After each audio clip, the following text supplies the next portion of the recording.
Same-sex marriage. You know, the Supreme Court ratified this across the nation, so even in right-wing red states, you know, Oklahoma, Mississippi, Texas, Florida, if you're gay, you can get married. And Sam Alito is very, very unhappy about this. Now, this is I will be surprised if this lasts another year, frankly. I mean, look at what they have been doing. Look at what they have said. In Obergefell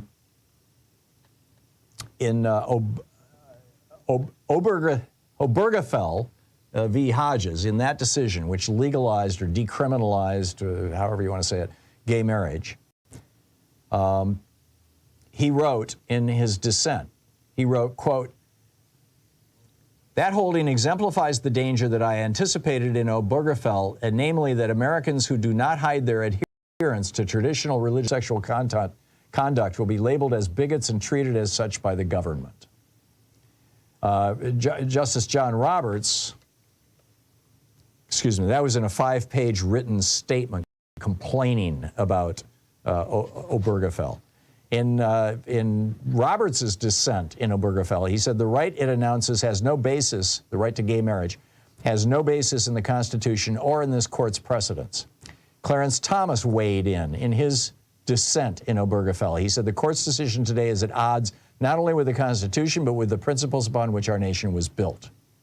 Sam Alito, in his dissent in Obergefell, said, today's decision usurps the constitutional right of the people to decide whether to keep or alter the traditional understanding of marriage.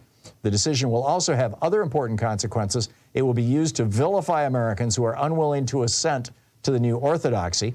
I assume that those who cling to old beliefs will be able to whisper their thoughts in the recesses of their homes, but if they repeat those views in public, they will risk being labeled as bigots and treated as such by governments, employers, and schools. And since then, this op-ed by Bill Bloom over on Common Dreams notes Sam Alito has launched into a crusade to overturn gay marriage. In 2020, he joined Clarence Thomas in a wildly emotional dissent from the court's refusal to take up an appeal filed on behalf of Kim Davis, writes Bill Bloom. That same year, in a speech delivered online to the Federalist Society, Alito complained that America is no longer, quote, inclusive enough to tolerate those with unpopular religious beliefs, and that religious liberty is fast becoming a disfavored right. Now, keep in mind, the only reason gay marriage got approved was because Breyer, Kennedy, and Ruth Bader Ginsburg all voted for it. Breyer, Kennedy, and Ruth Bader Ginsburg are all gone. And now we've got 3 right-wing crackpots on the court who are all Catholic and all fundamentalist. And, you know, Tennessee, for example, just passed a law permitting public officials, including judges, to refuse to perform same-sex marriages. And the best guess right now is that Mississippi law, or that Tennessee law that says you may discriminate, if you're a pastor or a justice of the peace or a judge or anybody else who's legally empowered to consummate a wedding, if that's you, you may discriminate against people based on you know, their gender identity or whatever you want to call this, the fact that they're gay or lesbian or trans. This is just so wrong. And that case, that Tennessee law, I guarantee you, within the next 6 months, you are going to see that somebody's going to sue over that in Tennessee. Some gay couple is going to sue over that, and it's going to go to the Supreme Court. And Clarence Thomas and Sam Alito and Amy Coney Barrett and Neil Gorsuch, the whole crackpot crowd, Brett Kavanaugh and John Roberts, they're going to use that. They're going to use that case. I'm predicting right now. Now, I realize I'm not always spot on with my predictions, but, you know, more often than not, I am. I am predicting right now that this Tennessee case will be used to overturn gay marriage, which raises the question, what happens then? I mean, right now we're seeing an exodus from red states of women who are of childbearing age simply because they're afraid if they ever get raped and impregnated, they're out of luck. They're going to be stuck with a rapist baby for the next 18 years. Not to mention the dangers associated with pregnancy and childbirth. So already we have people fleeing those states. You've got people who are fleeing Florida right now because they have trans kids. This is happening in a couple of states that are criminalizing, gender-affirming care to children. And these people are leaving these states. It's like America's going through this sorting right now. We kind of went through this in the 60s and 70s around race and schools, the whole forced bussing thing. And there was a noticeable increase in the essentially resegregation of America. I mean, I remember at the peak of this was during the Reagan presidency. It was 1982, I believe, might have been 83, that Louise and I moved to Georgia, from New Hampshire. We moved down to Georgia. And Louise went out looking for houses. We both went down independent of each other to, we had a real estate agent to look around. And this real estate agent picked Louise up. They had never met before. And her first question to Louise was, do you want to see houses in whites-only neighborhoods exclusively? Or are you willing to look at mixed neighborhoods? At which point Louise said, well, really, I'd like a different real estate agent. But that was, that was the way it was.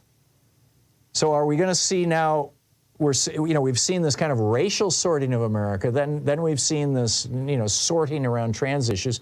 We're seeing, sorting, each one of these issues is causing, you've also got, up in Idaho right now, you've got a bunch of wealthy libertarians who have bought a bunch of land on the northwest side of Idaho. They're also trying to take over the northeastern side of Oregon and turn it into one giant new state.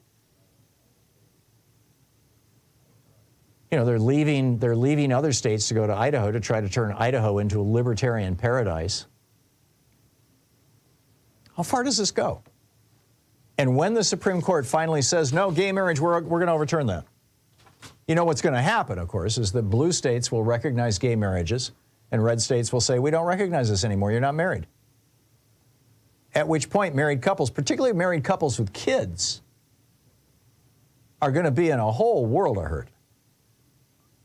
If you're in Mississippi or Texas or Florida or something like that, and suddenly you can't claim tax deductions, you can't sign for your kids, you can't go to the hospital with them. All those things, all those parental rights just vanish because you're not married anymore. You're no longer that child's parent. This is nuts.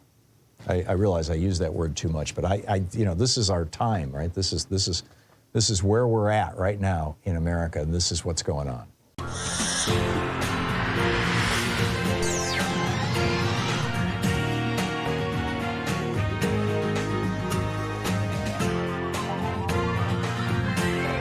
We say fight back!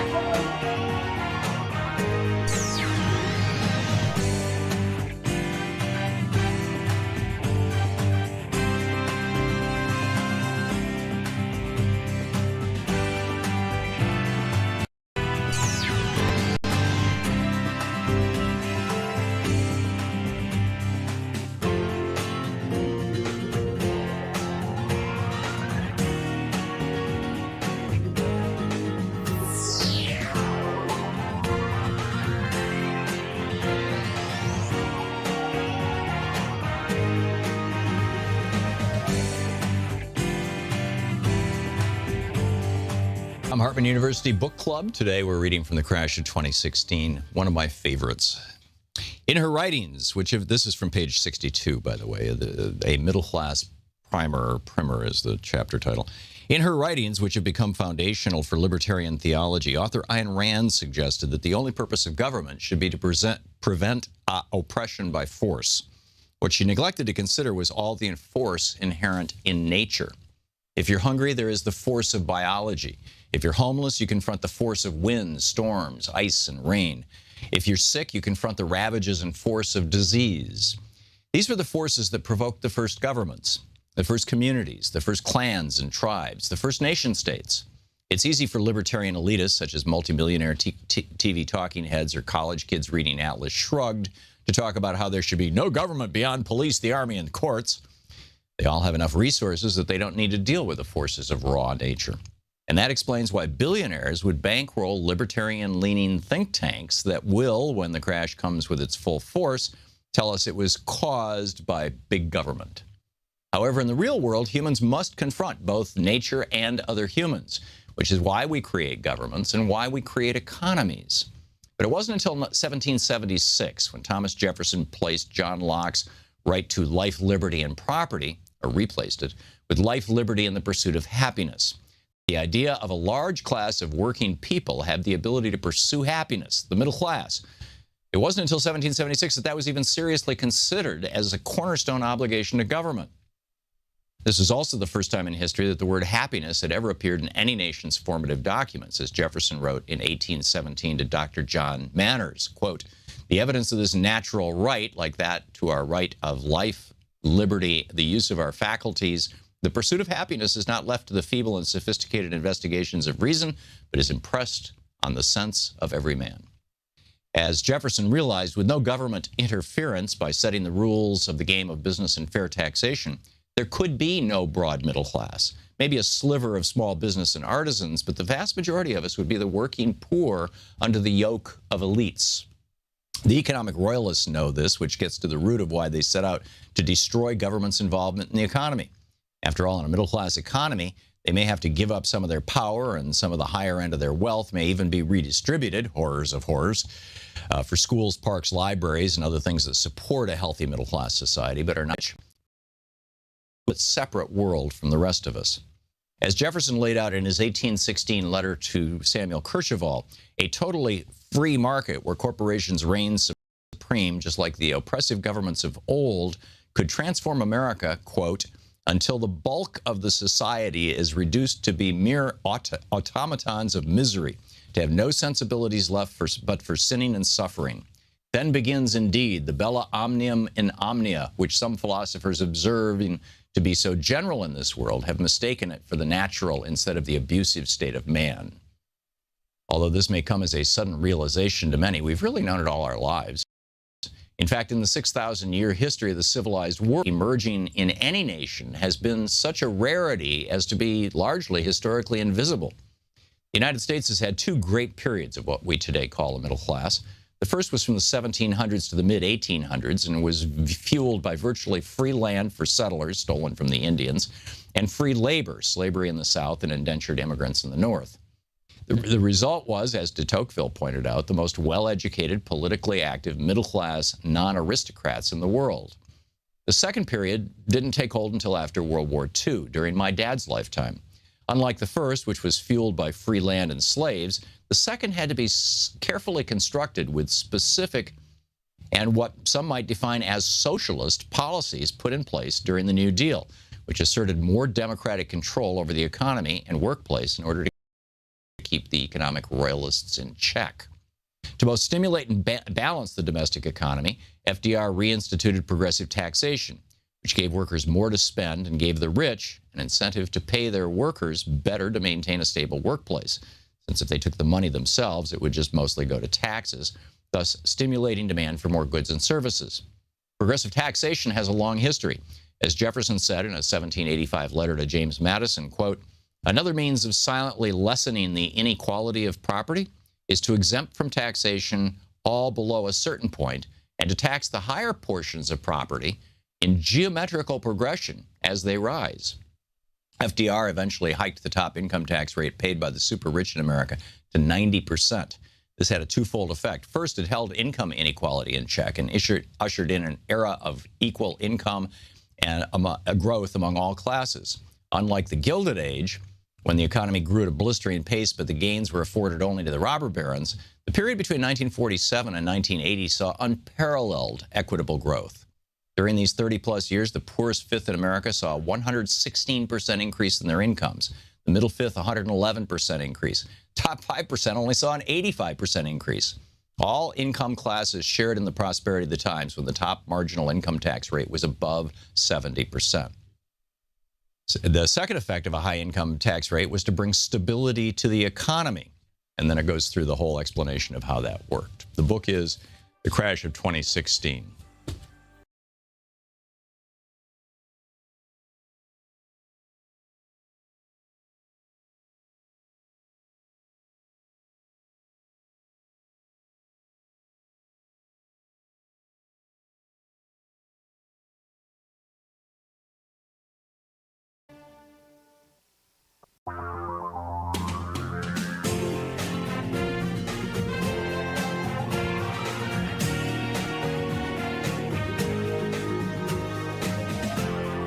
This is the Thom Hartmann Program. Hey, happy Monday. It's the beginning of a brand new week. Hello? Everything okay, Sean? Okay, good. I saw this look on her face. It was like, happy Monday. It's a brand new week here, and we got a lot going on. The Supreme Court just ruled that Donald Trump can stay on the ballot. I have some thoughts on that. Alan Weisselberg, Donald Trump's right-hand man, the guy who basically ran his organization for years and years and years, has just pleaded guilty to perjury. In other words, he lied on behalf of Donald Trump, supporting Trump's lies to the government. That's getting almost no coverage. Can you imagine if Joe Biden's lawyer had pleaded guilty and was going to spend the next 6 months in Rikers Island in prison, in jail, because he had lied on behalf of Joe Biden? There'd be a national meltdown. But, it's kind of it's an anecdote. We just expect this of Trump and the people around him. They lied. No big deal. Republicans don't care. It's insane. Anyhow, so that's going on. As my old buddy Jim Turr noted this morning, he said, Trumpsters will point out that we voters should decide whether Trump is on the ballot, disregarding what the Constitution says. But they have no hesitation saying that Obama was an illegitimate president because he was born outside the United States, because the Constitution says a president must be native born. Right, exactly. All righty. Will the new illustrious Dunderheads lead us into World War II? I want to get into that in a minute. Also, of course, the Supreme Court shooting down the Colorado bid to keep Trump off the ballot. They're saying Joe Biden is too old to be president. How about Donald Trump? And I'm not talking about age. We'll get into that also this morning in this first hour. And crazy alert, Donald Trump rages at Fani Willis's escapades. Could there be anything more embarrassing to America than a president convicted of rape and boasting about grabbing women by the crotch? I mean, it's just, we'll get to that also, this crazy alert. Tennessee, banning pride flags in schools should be a huge concern. In our second hour, we'll talk about that. And the University of Florida terminating all diversity, equity, and inclusion positions. Why? Because that's what DeSantis wants, and that's what the fascists want. Also, Saudis are cutting oil production to raise oil prices in advance of the election to help Donald Trump. In the third hour of our program, our single guest for the day, Barbara McQuade. You see her regularly on MSNBC. She's got a new book out, The Attack from Within. She's going to drop by and talk with us about her book. And is Victor Orban's visit to Mar-a-Lago a cause for concern? You betcha. So, I'm going to do the illustrious Dunderheads in just a minute, but I want to start out with what the Supreme Court just said, because it's actually quite interesting. The Supreme Court made, according to the three liberals on the court and Amy Coney Barrett, I mean, she didn't specifically object, Barrett, but she didn't join the other five right-wing crackpots on the court in making this argument. Basically, what they said is that the 14th Amendment is all well and good, where Section 3 says that you can't serve participated in an insurrection or given aid and comfort thereof. But it only counts at the federal level if Congress passes legislation or passes legislation. Those were the words in this decision, saying so. Which is really interesting because Congress never passed legislation enforcing the 22nd Amendment. The 22nd Amendment was passed in 1951 because Republicans were all freaked out that Franklin Roosevelt had served 4 terms. It says a president can only serve 2 terms. Well, Congress never passed legislation enforcing the 22nd Amendment, which means, according to the logic of today's decision, that Barack Obama could run for president again. Let that sink in. According to today's decision, Article 2, Section 1, Article 2 of the Constitution says the president has to be a natural-born citizen. Congress has never passed legislation enforcing that, which means that, Cenk Uygur, who's running for the Democratic nomination right now, who was born in Turkey, I believe, could run for president or could hold the office. I mean, in fact, I think Cenk is challenging this. And here's where it gets really weird. This is from an attorney, national security attorney, Brad Moss. He says, so under this court's analysis, if Trump wins but Democrats take the House and hold the Senate, Congress can invalidate Trump's victory and throw us into chaos. Oh, goody. He said it places the burden on federal district attorneys, because there has to be, this federal prosecution of Trump. It places the burden on federal district attorneys who are appointed by the incumbent president to somehow initiate a civil action against the incumbent president for holding office in violation of Section 3. This way madness lies. And Sotomayor, Kagan, and Jackson all agreed. All three of these, the progressive women on the Supreme Court said, we concur on grounds the court goes too far in deciding, we concur on the grounds that the court goes too far in deciding future possible cases. And Amy Coney Barrett similarly said that the court shouldn't opine that federal legislation is the only way to enforce Section 3. So she wanted to leave it to the courts, or apparently. But, and not only that, Clarence Thomas sat on this case. Clarence Thomas, whose wife was participating in the insurrection. This court has just lost all credibility. All right, my op-ed today over at HartmannReport.com is titled, Will the New Illustrious Dunderheads Lead Us into World War III? And for my 30th birthday, my father, who was a book collector, he had 20,000 books in our basement. In fact, when I was around 10 or 11 years old, I carved out a corner of the basement to have a bedroom, because there were 4 of us, 4 boys in our family, and we lived in a 3-bedroom house, which meant that, the 2 kids' bedrooms were both bunk beds, and I wanted to get away from my brother and have some privacy. And so I carved out this bedroom in the basement out of bookshelves, my dad's bookshelves.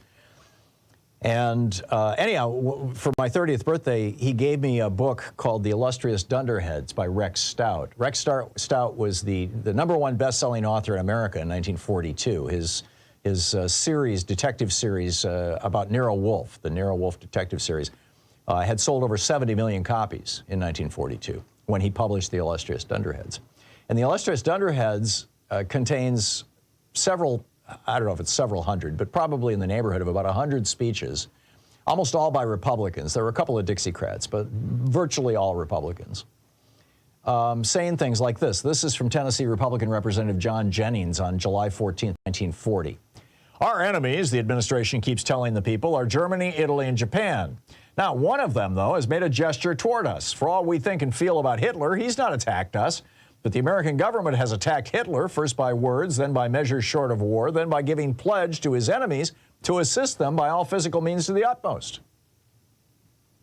Sound like an echo of J.D. Vance, for example, saying, we shouldn't give any aid to Ukraine? Michigan Republican Representative Paul Schaefer, May 16, 1941. I know of no member of this House, Mr. Speaker, who possesses the remotest idea that any of Hitler's panzer divisions are to strike in the desert of Arizona or on the sand stretches of the Mojave. How long are the American people going to be fed this stuff? So last week, Marjorie Taylor Greene echoed those comments. She told reporters and then posted on Facebook, X, and Instagram, quote, I wish the CIA cared about our own border security like they care about Ukraine's. I will not vote to fund the CIA's war with Russia, and the rest of my Republican colleagues should do the same. The U.S. Congress needs to focus and fix our own nation's problems. Right. Deja vu much? Back in 1940, Pennsylvania Republican Congressman Robert Rich told Congress, who's afraid of Hitler? He's not coming 3,000 miles across the Atlantic. He's not going to attack this country. We ought to have somebody in the White House who's friendly to all the people in the world if we want to be a good neighbor. Mr. Roosevelt has lost the confidence of most European nations. Right. And then 3 weeks ago, Putin-loving Senator J.D. Vance said at the Munich Security Conference, where in a shocking display of cowardice, he refused to meet with President Zelensky.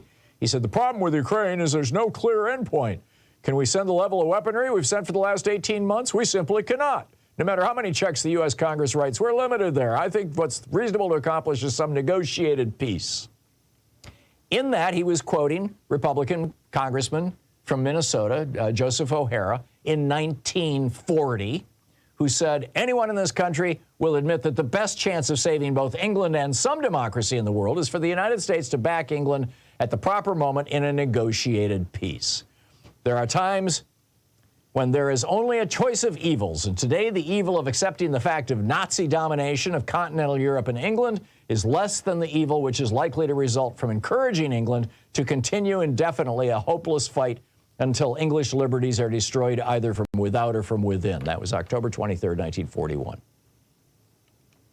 So here we've got now Republicans. Ron Johnson, I don't think we should be sending more lethal aid to Ukraine. Ted Cruz, I think it's a mistake to be sending billions of dollars in weapons to Ukraine. Josh Hawley, I'm not sure that sending more weapons is the answer. Marsha Blackburn, Republican senator, we need to have a clear understanding of what the end game is. Republican Congressman Matt Gaetz, I don't think we should be sending more weapons to Ukraine. Republican Senator Rick Scott, we need to have a plan, and I don't see a plan yet. Republican Senator Mike Lee, I'm not sure that sending more weapons is the answer.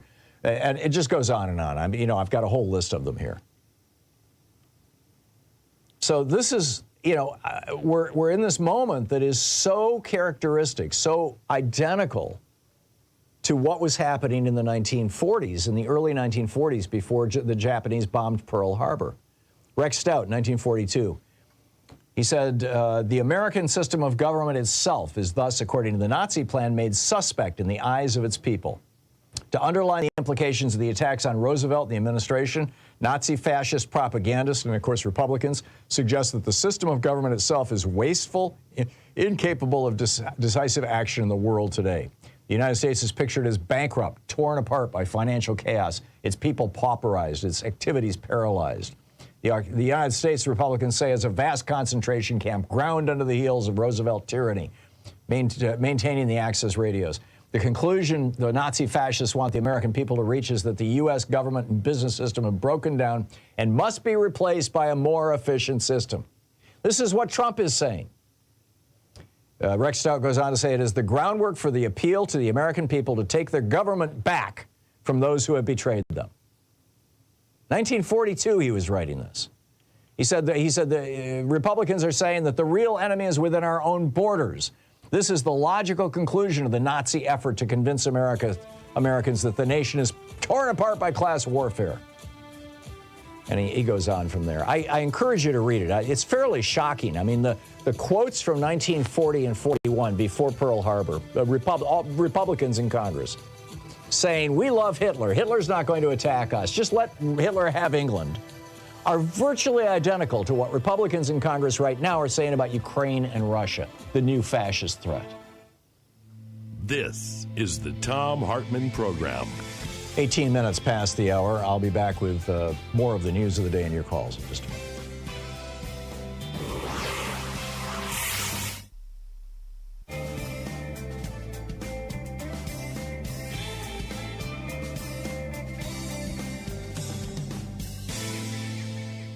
And welcome back. Brian in Tacoma, Washington. Hey, Brian, what's up?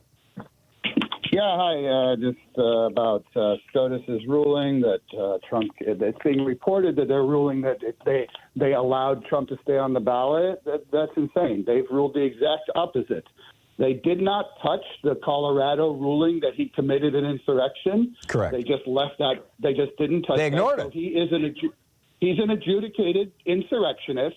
The 14th Amendment is very clear. It says you can't, and it's very clear about the remedy. So SCOTUS has kicked it back to Congress, and the remedy that Congress has is to remove the penalty by 2/3. I know. Which they have not done. I know. He lost the ballot. Right Exactly. now. Exactly. I completely agree with you, Brian. This is a completely ahistoric and not legal ruling, in my opinion. And I think that, I'm not sure why the liberal justices wimped out. I'm guessing that they don't want their homes burned down by Trump humpers, but I completely agree with your analysis. But the news is, it's just being reported as like this happened when that happened. Yeah. Like that's not what happened. He's an adjudicated. I'm sort of agnostic on it because what eventually would of course, the Republican states would remove Biden, and we just get I don't know. I mean, He should be removed, but it's like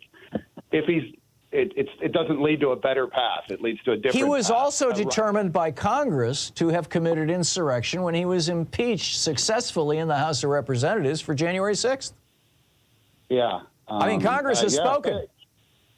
And it's super frustrating that even like Huffington Post and Raw Story and super liberal ones just report as SCOTUS says he's not removed. Yeah. That's the exact opposite of what they said. Yeah, it's stenography. Yeah. No, I get it. Yeah. I totally get it, and I agree with you. Thank you, Brian. Thank you. Excellent point. Leonard in Pueblo, Colorado. Hey, Leonard, thanks for watching Free Speech. What's on your mind today? Okay, a couple of years ago, there was a big deal about sexual predators having to register with the local police. Regarding the E. Jean Carroll case, was Trump found guilty of rape or just character assassination? And if he was found guilty of rape, has he registered as a sexual offender? The problem, Leonard, in this case is that he wasn't, quote, found guilty of anything. It was a civil case, not a criminal case. And guilt is something that's associated with criminal cases. He has not been criminally charged with rape or sexual assault. The jury did find that he committed sexual assault. And the judge, during the appeal, when Trump came back and said, well, I was never convicted of rape, the judge said, yes, you were, essentially. The jury found that you adjudicated that you were guilty of rape or that you committed rape. But that's a completely different thing from the legal provisions that are in virtually every state now. Most states have adopted these laws that say that if you are a sex offender convicted in criminal proceedings, that you must then register with state or local authorities. Okay, I guess you cleared it up. Thank you. Sorry. I like your logic, Leonard, but it didn't work. Thank you. Thanks for the call. And thanks for watching Free Speech. We'll be back with more of the news of the day and your calls in just a moment. It's 22 minutes, well, in 1 minute. It's 22 minutes past the hour. Stay with us.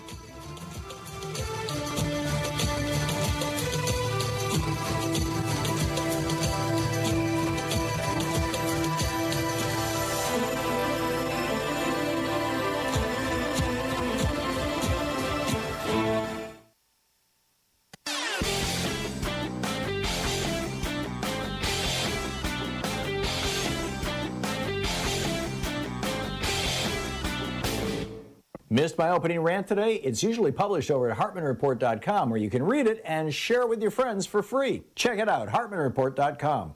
You know, one of the grand questions that political scientists have been scratching their heads over for years in America is, why do right-wing billionaires fund anti-black history movements? Why are they pouring money into these people? Why are they funding anti-trans movements? I mean, what does this have to do with being a billionaire?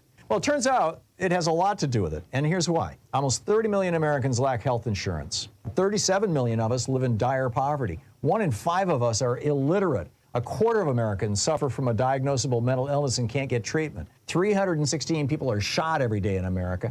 44% of us carry student debt. And the billionaires want to pay income taxes to deal with any of these problems of society. That's the real issue. If they can get us fighting with each other over black history or over trans people or kids, they win. Then we're not talking about taxing them, raising their taxes to where they should be. There's a whole rant about this over at HartmannReport.com that you can read and see all the stats and all the hot links. Check it out.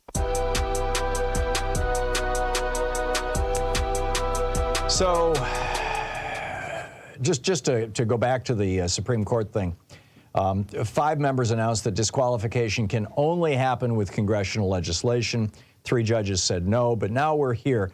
Judge Michael Ludick said the words "remove such disability" confirms that the candidate is currently disqualified. In other words, everybody's interpreting this absolutely backwards. But nonetheless, this is what happened. So what do we do now? Well, in my opinion, what has to happen now is that Jack Smith has to indict Donald Trump for insurrection. And then, well, even if he did and Donald Trump was convicted in a court of law, would the Supreme Court still say, well, no, it's got to be Congress? I guess so. In fact, that's why the 3 liberals and Amy Coney Barrett, 4 out of the 9, said, wait a minute, you guys went too far when you said that there has to be congressional action. And I completely agree. Alrighty, the top story in the New York Times yesterday, literally the top story, was a headline: majority of Biden 2020 voters now say he's too old to be effective, poll finds. This is from the article. A sizable share was even more worried. 19% of those who voted for Biden in 2020, 13% who said they would back him in November, said the 81-year-old president's age was such a problem that he's no longer capable of handling the job. There's been a lot of criticism of this poll, but my thought, over on Daily Kos, over on Democratic Underground, Earl G., who is one of the administrators, one of the owners of the website. Good guy. I had lunch with him back when we lived in D.C. Earl G. posted this thing on the subject of Joe Biden too old to be president. He just asked some questions, which I think are really trenchant. He said, and why isn't the media talking about it in this context? They talk about Joe Biden being too old to be president. Is Donald Trump too much of a rapist to be president? Serious question.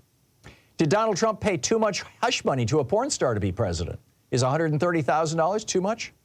Did Donald Trump steal too many classified documents to be president? You know, he stole over 1,000 classified documents. Did Donald Trump personally pocket too much money, $8 million, from foreign governments to be president? Did Donald Trump's attempt to overthrow the government in a failed violent coup, did he do that too much to be president? Did Donald Trump's actions cause too many police officers to die to become president? Why don't we talk about these things? It's like, oh, Joe Biden's too old to be president. Well, Donald Trump is too much of a rapist to be president. He's too much of a criminal. His right-hand man, Alan Weisselberg, this morning pleaded guilty to lying with and for Donald Trump. Is he too much of a criminal to be president? Why doesn't the New York Times ask that? I'll be back with your thoughts on all this right after this.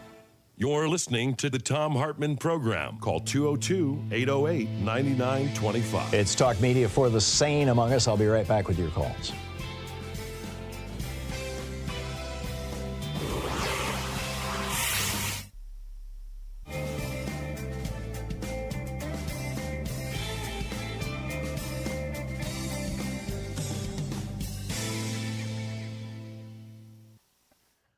Today is The End of the Myth, From the Frontier to the Border Wall in the Mind of America by Greg Grandin.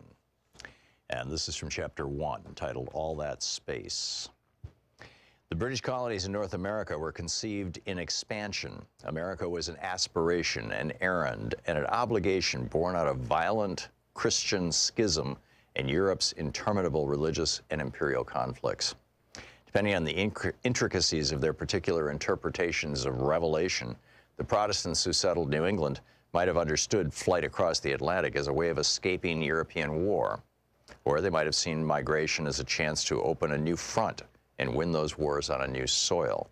Here in the 1600s, in the eschatological nebula of the New World, was the first paradoxical image of America as simultaneously pristine and despoiled, empty and at the same time filled with primitives begging for deliverance. Subordinated to Catholic Spain, which had conquered its part of the Americas a century earlier and stood as the great obstacle to Reformation England's rise as a world power. All yell and cry with one voice, Libertia, Libertia, Richard Hakluyt, a clergyman and court minister, wrote in the late 1500s, hoping to convince investors and his queen to establish an American colony. As Puritan society frayed under the harsh conditions of settler life, the frontier threatened and beckoned. The dark woods were filled with witches, and they were witchy, inviting hither. The forest was the place where the community could be redeemed and given new purpose, a chance to once again start anew, or it could be a place of more sorrows, wilderness sorrows, as two early Puritan patriarchs described the hardships that awaited those who ventured into uncharted territory, where whatever solidarity existed would be smashed into atoms as settlers scattered to escape the rule of the clergy. People are ready to run wild into the woods again and to be as heathenish as ever, warned Increase Mather. Expansions could be, often in the same sermon, held up as the cause of and the solution to the difficulties of establishing Christian communities. Either way, Native Americans had to get out of the way. They could die. They waste, they molder away, they disappear, said one Puritan chronicler of indigenous people who had succumbed to European pestilence years before the arrival of the Mayflower in 1620, thus clearing the earth for the establishment of the Massachusetts Bay Colony. God made way for his people by removing the heathen and planting them in the ground, said another observer.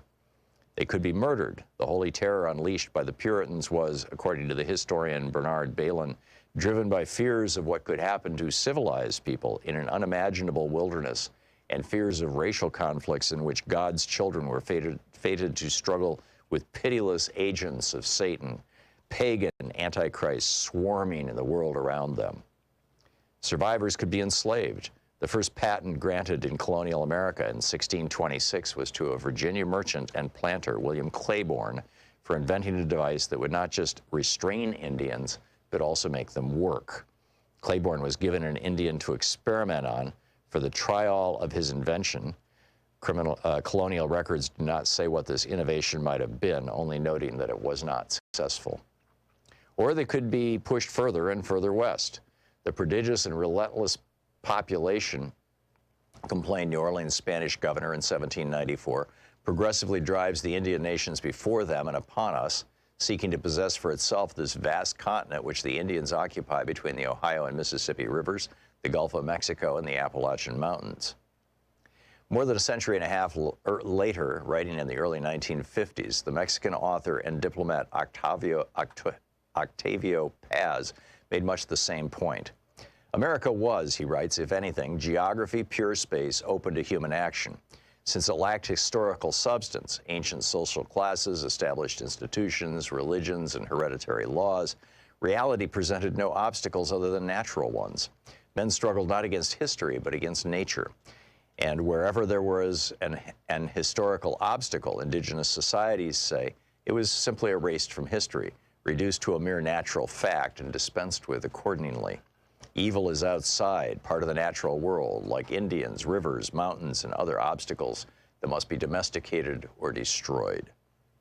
End of quote. The American Revolution is a permanent revolution, Paz went on, a nonstop expulsion of, quote, all elements foreign to the American essence, and a constant invention of itself.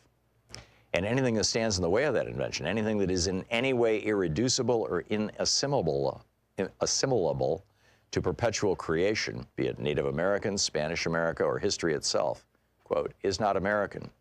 Quote, in other places, the future is one of man's attributes because we are men. We have a future. In Saxon America, the process is inverted and the future determines the man. We are men because we are the future, and everything that has no future is not a man. End of quote. The United States, Paz said, offers no room for contradictions, ambiguity, or conflict. The nation flies forward swiftly, as if weightless across the land.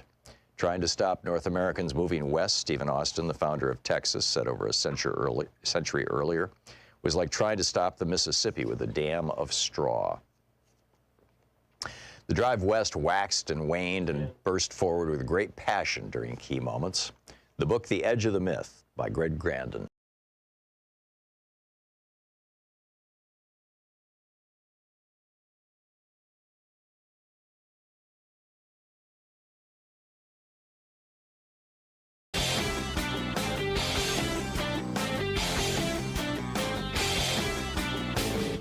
Did you know that every weekday we send out an email before the show giving you all the topics coming up so you can be fully informed and ready to interact with our program? Or that after the show we send out Sue's Stack, a list of every topic I've discussed along with clickable hot links to every source of information I've shared with you on the air? It's all completely free and available over at thom.tv, THOM.tv. Check it out.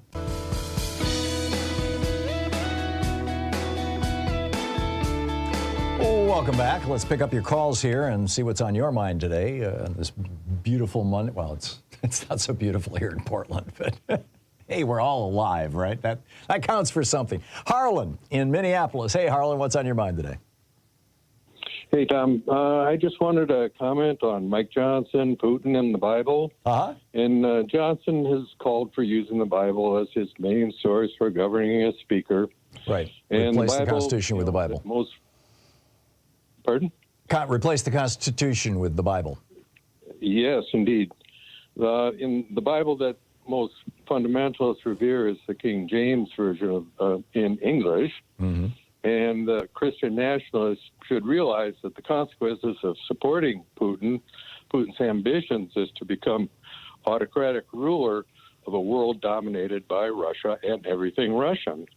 And in his fantasy empire, the Russian Orthodox Church would control the theocracy as a supreme moral authority and officially sanction the ultimate sacred scripture, the King Putin version of the Bible in Russian. The King Putin version. So what's the point? The point is just that the radical religious views that people hold in order to maintain control in this country would be overwhelmed by Putin's views and his rule. I think it's important to point out too that Mike Johnson is basically, I mean, he's a Christian nationalist and not ashamed of it. That he wants religion to play a major role in legislation and governance and courts and everything else. And so does Putin. Putin has declared Russia as a Christian nation, and he's using that as an excuse to go after the queer community. He's using that as an excuse for just all kinds of god-awful things. And if we were to do the same thing in America like Mike Johnson wants, then, we'd be going down that same road. Good point, Harlan. Thank you. Arthur in Chicago. Hey, Arthur, what's on your mind today? Oh, Tom, you coming in hot on a Monday morning, man. I guess. Your screener, you better get ready with the fire extinguisher because you're going to burst into flames like Jack up from The Incredibles, man. But your analogy of the politicians back in late 1930s and early 1940s, whatever, before we got involved in the war, that was very informative. That was very informative. Oh, you should read the article because it's got a lot more stuff in it. Mm-hmm. Yeah, that was very good. That's very good. Now, a lot of these politicians, the Republican politicians, I would like to know the history of their service as far as military service, personal and familiar family history when it comes to serving this country. I bet it's deplorable. It would be interesting to know what engineer in World War II. Yeah, what percentage of Democrats versus Republicans served in the military? I mean, there's a lot of Democrats that Tammy Baldwin immediately comes to mind. Or not Tammy Baldwin, Tammy Duckworth, who had lost her legs in a helicopter. Her helicopter was shot up. I'm from Illinois. I'm very familiar with it. I vote for her all the time. Yeah. And there's for the veterans' causes. Yeah, there's a lot of Alexander Vindman now is running for Congress. I mean, there's a lot of veterans who very proudly are Republicans or Democrats. Excuse me. The only Republican. Well, I'm sure there's lots of Republican veterans. That's why I said I'd love to know the percentage, but. What's his name from Grand Rapids, Michigan, who got kicked out. I'm referring to all the Republican propagandists for Putin. That's what I'm referring to. Oh, you mean the Tucker Carlsons and Donald Trumps and all those guys you mentioned. Yeah, I don't think any of them served. Let me get to my question real quick so you can get to the next caller. What is the history of Ukraine when it comes to them giving up their nukes? I heard they had nukes for a while. Yeah. Ukraine had more nuclear weapons than any country in the world when the Soviet Union fell apart.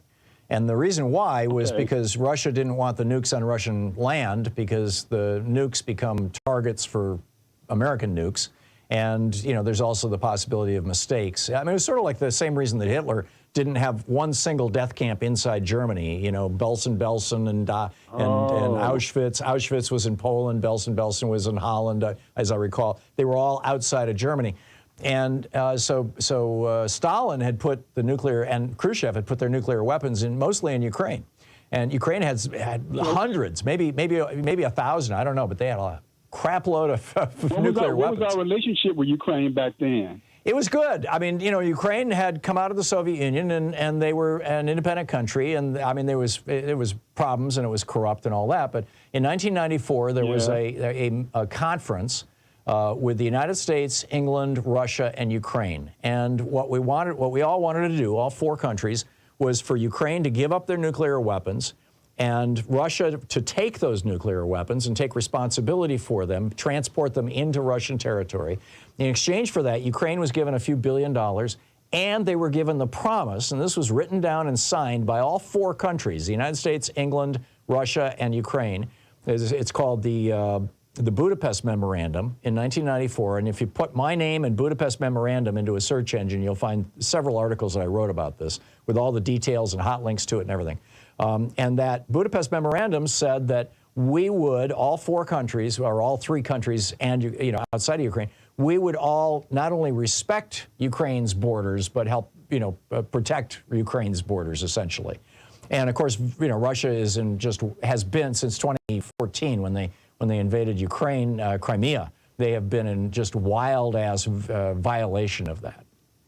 Right, right. If they still had some of those nukes, or maybe gave back most of them, Yeah. If they had nukes, Russia would have never took Crimea. They would have never chanced it. I agree. And sadly, that's the lesson that countries all around the world are realizing, which is why Saudi Arabia is trying to build nukes now. Say what? Including North Korea. Yeah. I don't like dictators just like you don't. I don't like fascism because I'm a black man here in America, and I know some history, nowhere near as much as you and, say, Paul from Seattle. Y'all very professorial and really got all the details, or you know how to research is much better than I do.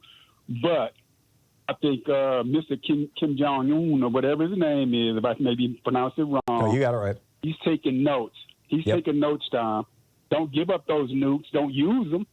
Don't use them. Don't you dare fire one into Seoul or Japan, because you would be vaporized. You and your people would cease to exist, and you would start World War III.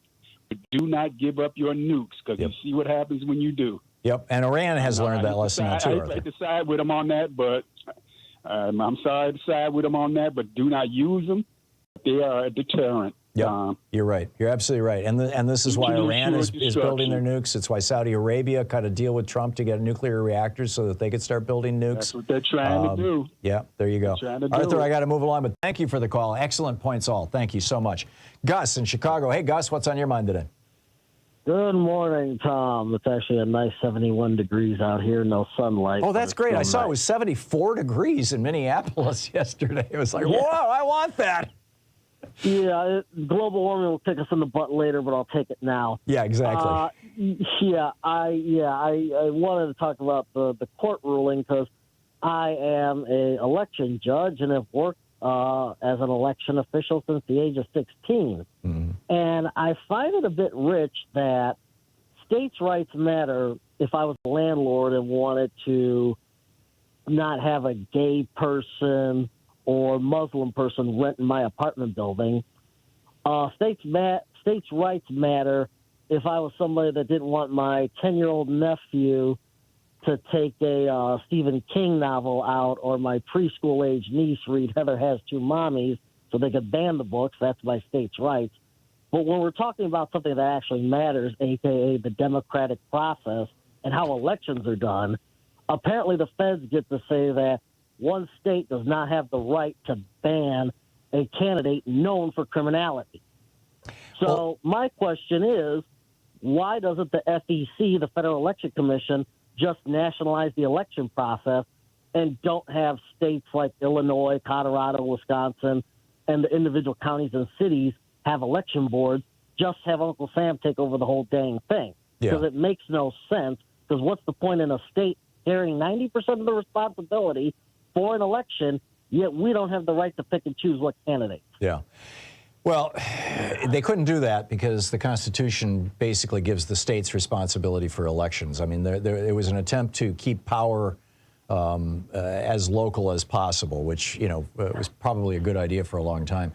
But in the dissent from Kagan, Sotomayor, and Jackson, they write, and I quote, "Although only an individual state's action is at issue here, the majority opines on which federal actors can enforce Section 3 and how they must do so.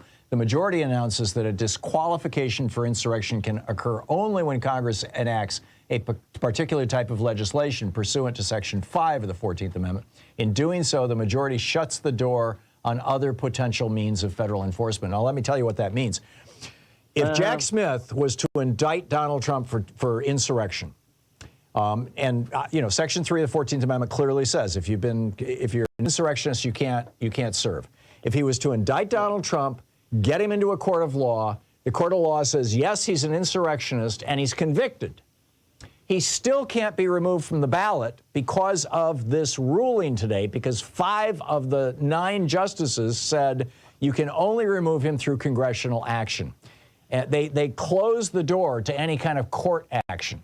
And that's insane. That's why the 3 liberal justices and arguably Amy Coney Barrett essentially dissented from that and said, no, we shouldn't have said this. But this is now the law of the land, that even if a president or any candidate anywhere in the country, actually, for federal office, is even convicted in a court of law of insurrection, they cannot be removed from the ballot. And that's just Then what was wrong. the point of the U.S. House of Representatives impeaching him? It makes Well, impeachment good point, Gus. They already found him guilty of insurrection, arguably in that impeachment, although he was not convicted in the Senate. Gus, I got to run. Thank you for the call. You're listening to Thom Hartmann. Visit thomhartmann.com for audio and video archives. See, if Mitch McConnell had allowed him to be convicted in the Senate, then he would not be able to serve because, it clearly says that, once you've been impeached, you can't serve.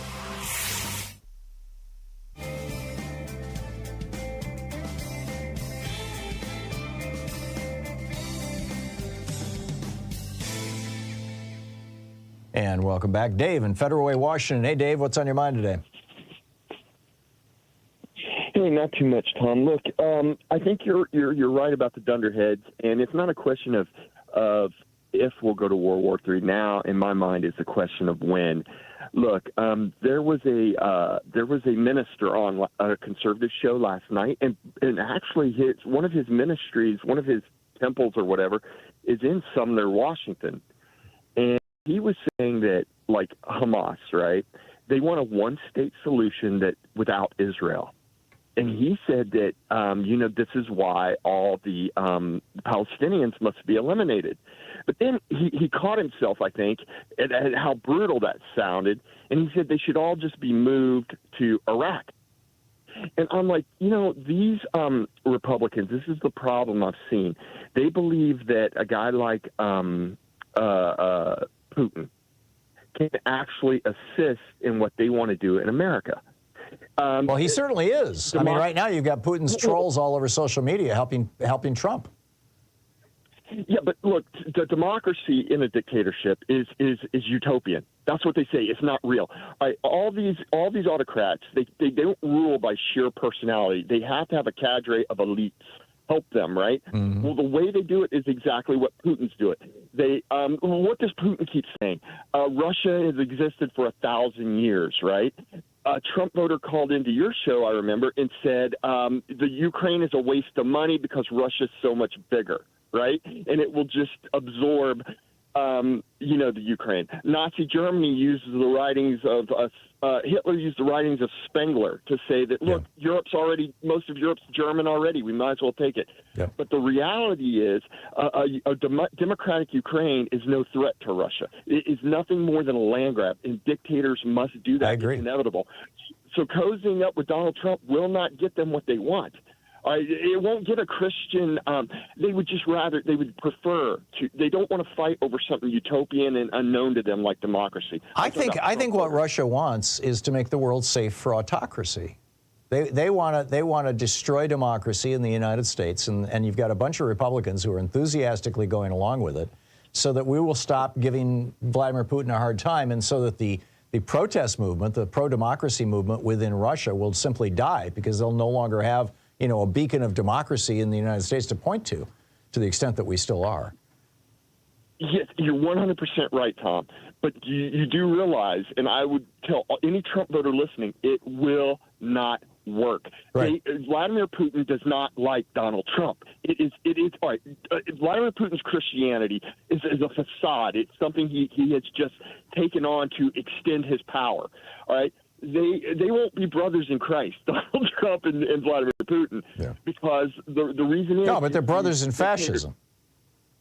Yes, they are brothers in authoritarianism. And fascism always uses religion. That's one of the keys to understanding fascism, is the core tenet. If you use religion and you use, the other, right? You have to define an other that is the hated enemy. These are essential to fascism. Yes, and last time I called, you brought up Germany and the Taurus rockets they're sending. I didn't really understand why, but I do now. This supposedly these Germans were talking about blowing up the Kerch Bridge. That's probably not true. It was cherry-picked because it complements what Putin said, that we want to do a land grab in Ukraine. It's not true, Tom. Eventually, democracies have to defend themselves. Amen. Dave, thank you for the call. We'll be right back 10 minutes before the hour.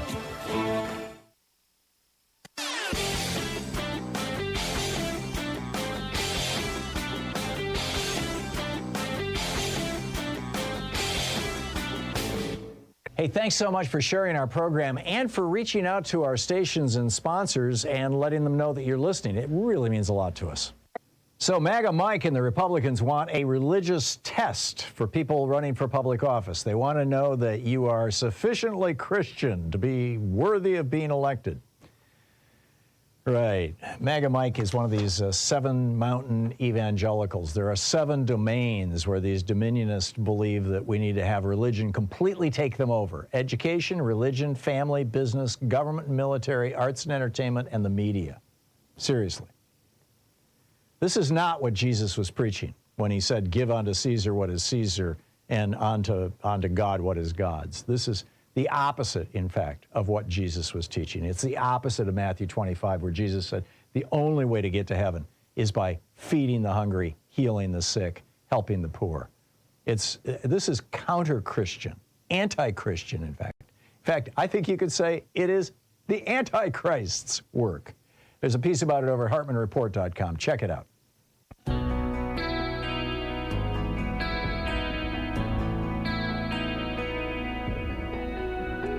9 minutes before the hour, picking up your call. Oh, by the way, I've got a crazy alert for you here, just real quickly. Sexcapades! Donald Trump raging about Fani Willis in court. An attorney for Trump's co-defendant Robert Cheeley likened Willis and Special Prosecutor Nathan Wade to love-struck teenagers who called and texted each other thousands of times during their relationship. Is that a bad thing? I mean, you know, this is how human beings behave, right? Anyhow, Trump goes to Truth Social. Where did Fani get all that cash?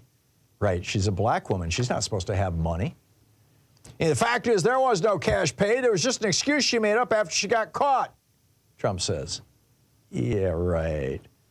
And Scott McAfee, you know, the white Republican, former president of the Federalist Society and the University of Georgia, is in a week or two, in 2 weeks, I guess, is going to tell us what's going to go on with this. But this is just bizarre.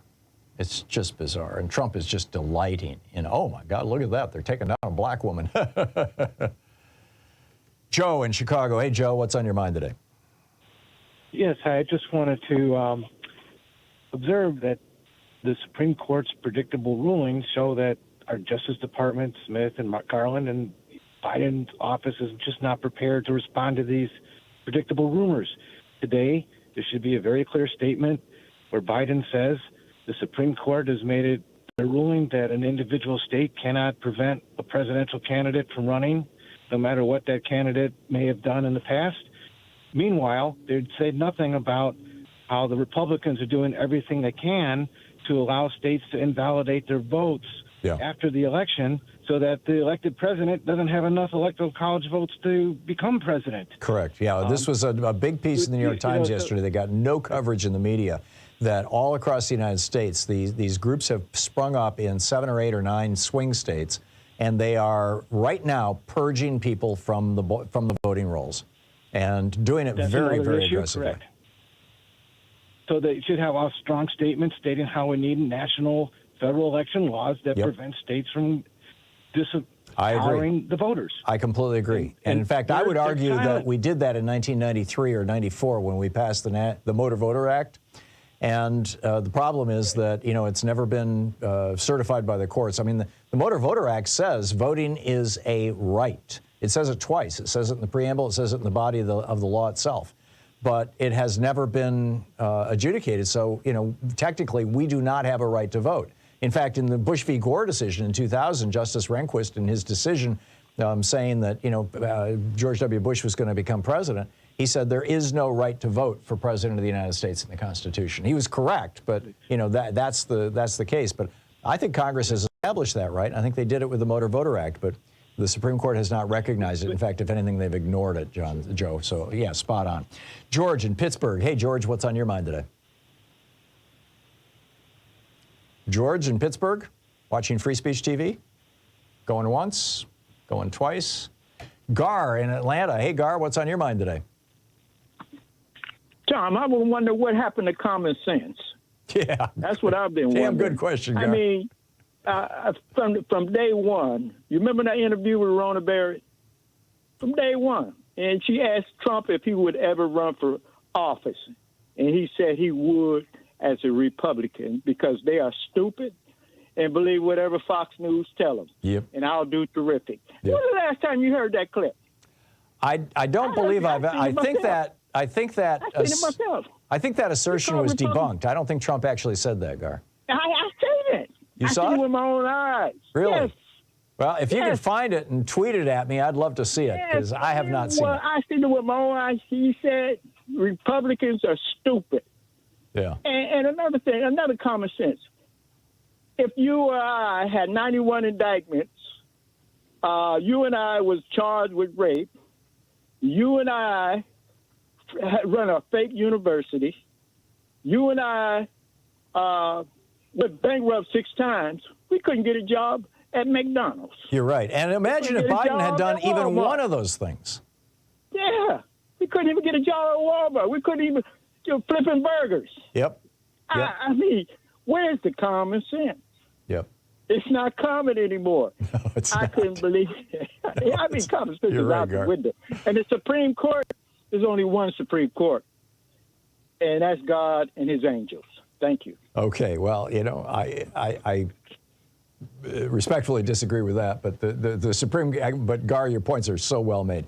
And like you said, if Joe Biden or if you and me couldn't get a job at McDonald's if we had done any of the things that Donald Trump is accused of or has been convicted of. He's a convicted fraudster. He's been convicted twice of fraud, once in the university case and once in this, tax and insurance case that Judge Engoron did. And Republicans are still like, oh, yeah, well, we'll still vote for the guy. It's insane. We'll be right back.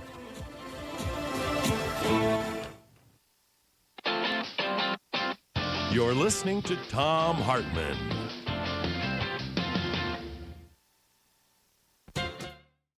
Same-sex marriage. The Supreme. In addition to bringing you the Thom Hartmann Program here on Free Speech TV and Video Media Online, we also have a whole set of ways you can interact with us and tools you can use to spread the word about the importance of democracy and the threats to it in our republic.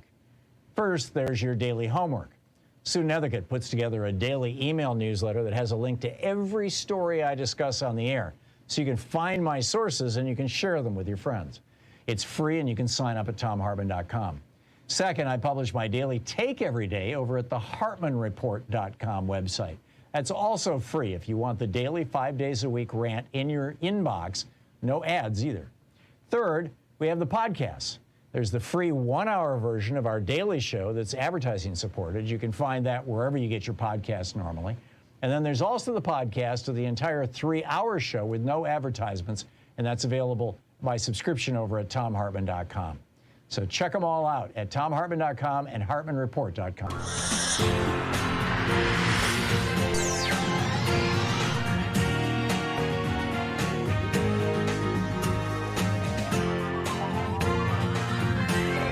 We say fight back!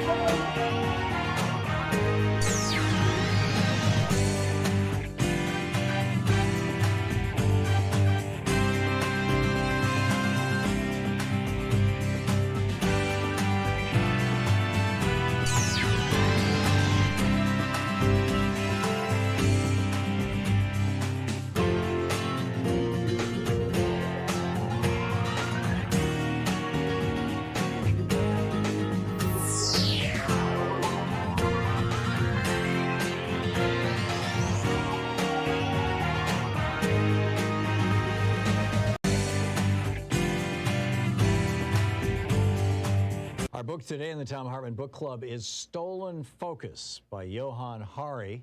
The subtitle, Why You Can't Pay Attention and How to Think Deeply Again. This is from the introduction titled Walking in Memphis. When he was 9 years old, my godson developed a brief but freakishly intense obsession with Elvis Presley. He took to singing Jailhouse Rock at the top of his voice with all the low crooning and pelvis jiggling of the king himself. He didn't know this style had become a joke, so he offered it with all the heart-catching sincerity of a preteen who believes he's being cool. In the brief pauses before he started singing it all over again, he demanded to know everything about Elvis. And so I jabbered out the rough outline of that inspiring, sad, stupid story. Elvis was born in one of the poorest towns in Mississippi, a place far, far away, I said. He arrived in the world alongside his twin brother, who died a few minutes later. As he grew up, his mother told him that if he sang to the moon every night, his brother could hear his voice. So he sang and sang. He began to perform in public just as television was taking off. So in a sudden swoosh, he became more famous than anyone had ever before been. Everywhere Elvis went, people would scream until his world became a chamber of screams. He retreated into a cocoon of his own construction where he gloried in his possessions in place of his lost freedom. For his mother, he bought a palace and named it Graceland. I skimmed through the rest, the descent into addiction, the sweating, gurning, stage jammering in Vegas, the death at the age of 42. Whenever my godson, who I'll call Adam, I've changed some details here to avoid identifying him, asked questions about how the story ended, I got him to duet Blue Moon with me instead. You saw me standing alone, he sang in his little voice, without a dream in my heart, without a love of my own. One day, Adam looked at me very earnestly and asked, Johann, will you take me to Graceland one day? And I agreed. Do you promise? Do you really promise? I said I did. And I never gave it another thought until everything had gone wrong. 10 years later, Adam was lost. He had dropped out of school when he was 15, and he spent literally almost all his waking hours at home alternating blankly between screens. His phone, an infinite scroll of WhatsApp and Facebook messages, and his iPad on which he watched a blur of YouTube and porn. At moments, I could still see in him traces of the joyful little boy who sang Viva Las Vegas, but it was like that person had broken into smaller, disconnected fragments. He struggled to stay with the topic of conversation for more than a few minutes without jerking back to his screen or abruptly switching to another topic. He seemed to be whirring at the speed of Snapchat, somewhere where nothing still or serious could reach him. He was intelligent, decent, kind, but it was like nothing could gain any traction in his mind. During the decade in which Adam had become a man, this fracturing seemed to be happening to some degree to many of us. The sensation of being alive in the early 21st century consisted of the sense that our ability to pay attention, to focus, was cracking and breaking. I could feel it happening to me. I'd buy piles of books and I'd glimpse them guiltily from the corner of my eye as I told myself, just one more tweet. I still read a lot, but with each year that passed, it felt more and more like running up a down escalator. I had just turned 40, and wherever my generation gathered, we would lament our lost capacity for concentration, as if it was a friend who had vanished one day at sea and never been seen since. Then one evening, as we lay on a large sofa, each staring at our own ceaselessly shrieking screens, I looked at Adam and felt a low dread. We can't live like this, I said to myself. Adam, I said softly, let's go to Graceland. What? I reminded him of the promise that I had made to him so many years before. He couldn't even remember those blue moon days, nor my pledge to him. But I could see that the idea of breaking this numbing routine ignited something in him. He looked up at me and asked if I was serious. I am, I said, but there's one condition. I'll pay for us to go 4,000 miles. We'll go to Memphis and New Orleans. We'll go all over the South, anywhere you want. But I can't do it if when we get there, all you're going to do is stare at your phone. You have to promise to leave it switched off except at night. We have to return to reality. We have to connect with something that matters to us. He swore he would, and a few weeks later, we lifted off from London Heathrow toward the land of the Delta Blues. When you arrive at the gates of Graceland, there's no longer a human being whose job is to show you around. You're handed an iPad, and you put in little earbuds, and the iPad tells you what to do. Turn left, turn right, walk forward. In each room, the iPad, in the voice of some forgotten actor, tells you about the room you're in, and a photograph of it appears on the screen. So we walked around Graceland alone, staring at the iPad. We were surrounded by Canadians and Koreans and the whole United Nations of blank-faced people looking down, seeing nothing around them. I watched them as they walk, feeling more and more tense. Occasionally, somebody would look away from the iPad, and I felt a flicker of hope, and I'd try to make eye contact with them to shrug, to say, hey, we're the only ones looking around. We're the ones who traveled thousands of miles. The book Stolen Focus by Johann Hari.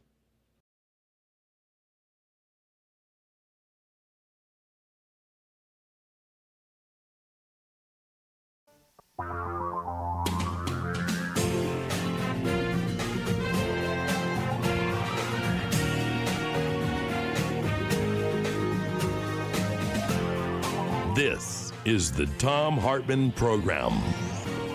Welcome to the second hour of our program this Monday. I want to just emphasize what just happened with the Supreme Court.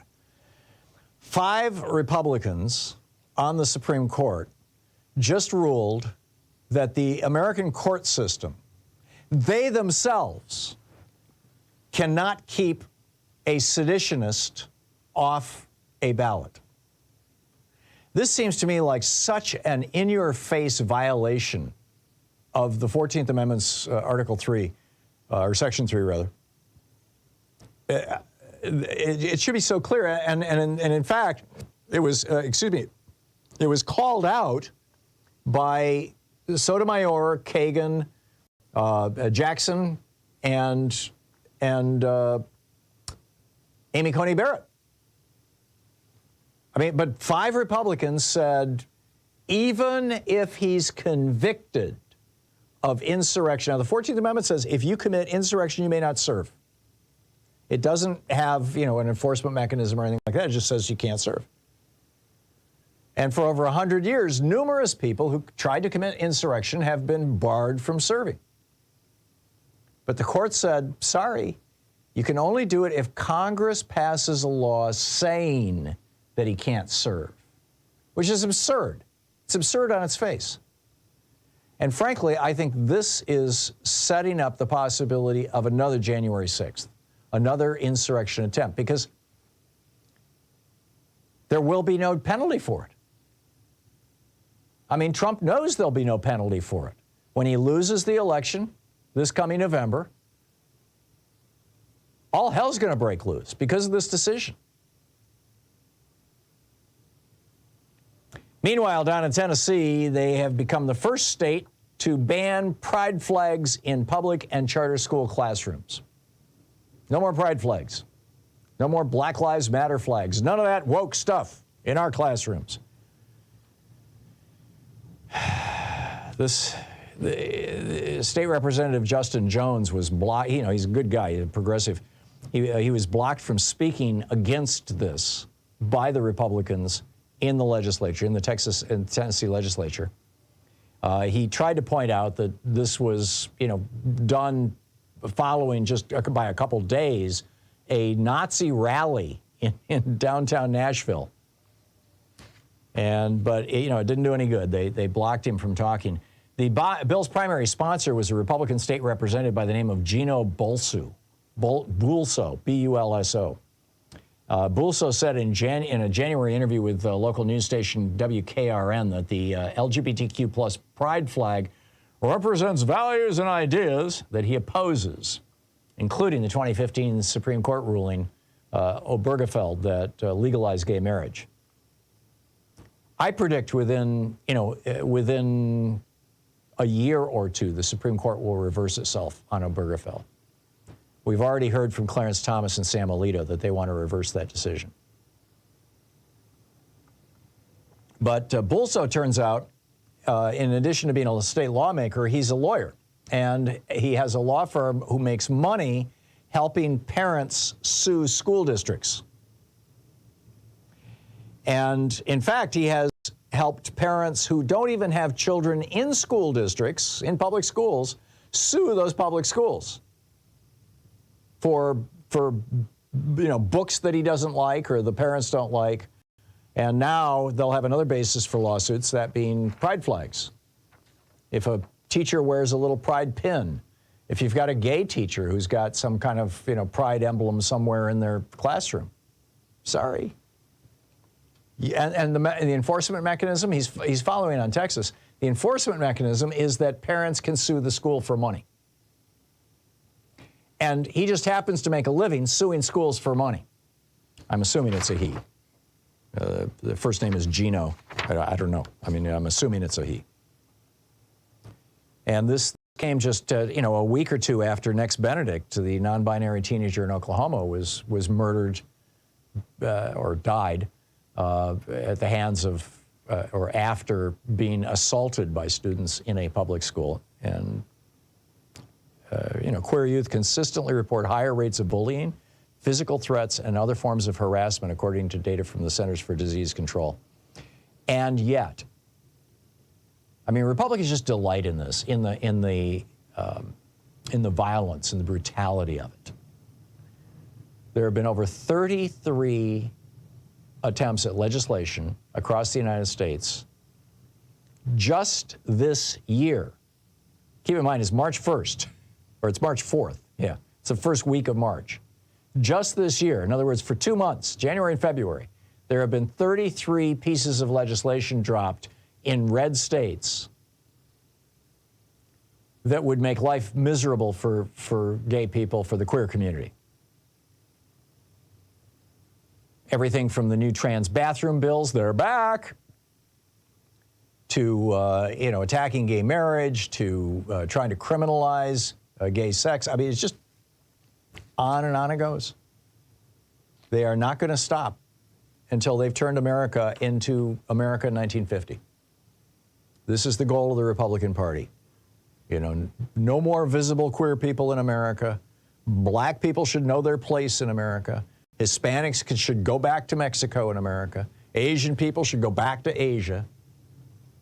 This is the consistent, Native Americans, shut up and stay on the reservation. This is the consistent message of the white, supremacist, Christian, nationalist Republican Party in the United States. Meanwhile, down in Florida, you know, diversity, equity, and inclusion, schools having DEI staff, I think it's a good thing.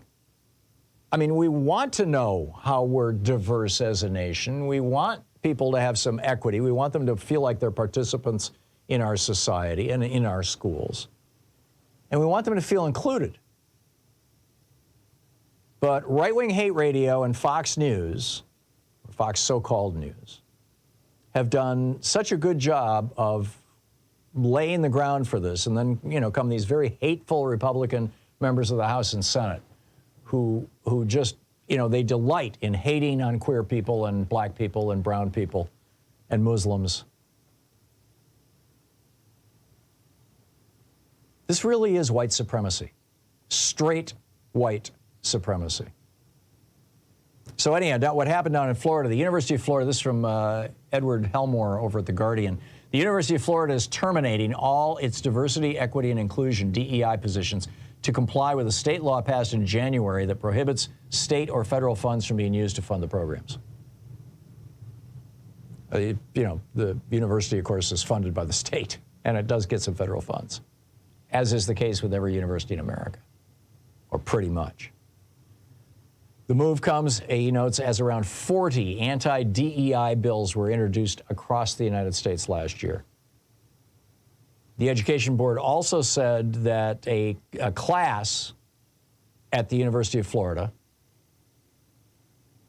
called Principles of Sociology can no longer be taught because this class talks about black people in America. It's going to be replaced with a general American history class that talks about the history of dead white people and how Columbus was a wonderful man. And let's examine the history of the British royal family. Florida's Commissioner of Education, Manny Diaz Jr., said the actions, he said, higher education must return to its essential foundations. Yeah, make America 1950 again.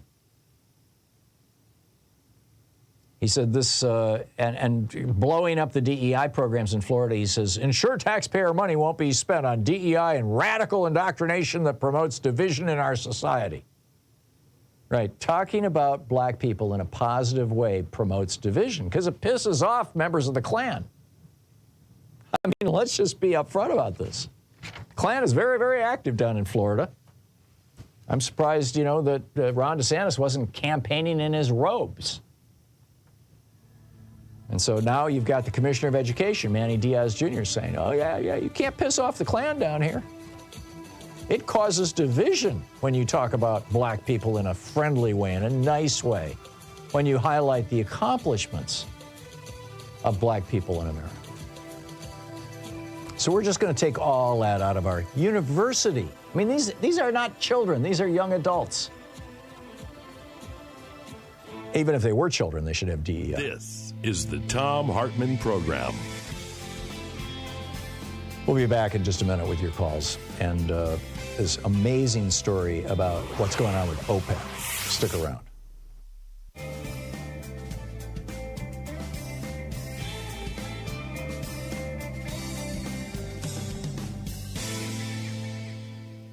And welcome back. Dave in Brooksville, Illinois. Hey, Dave, what's on your mind today? Yeah, you know, one look at the lynch mob of unwashed animals sacking the Capitol on January 6th, 2021 tells you all you need to know about why Trump thinks he can get away with anything. Yep. But here's a fanciful thought to start the month off. Then again, not that long ago, Trump in the White House was a fanciful thought. But the Supreme Court has put America on notice by taking this preposterous executive immunity case filed by Trump, who's, basically now aspiring to be king. It looks like he's on his way to actually being able to shoot someone in the middle of Fifth Avenue and get away with it. Yep. And now that they've effectively thrown the great experiment in self-government overboard, are busy completing that task, at the very least, Trump can now stall the process until the next election, and he won't lose this time, no matter how many votes Biden gets. There's no point in assuming there are any legal issues that they want to adjudicate.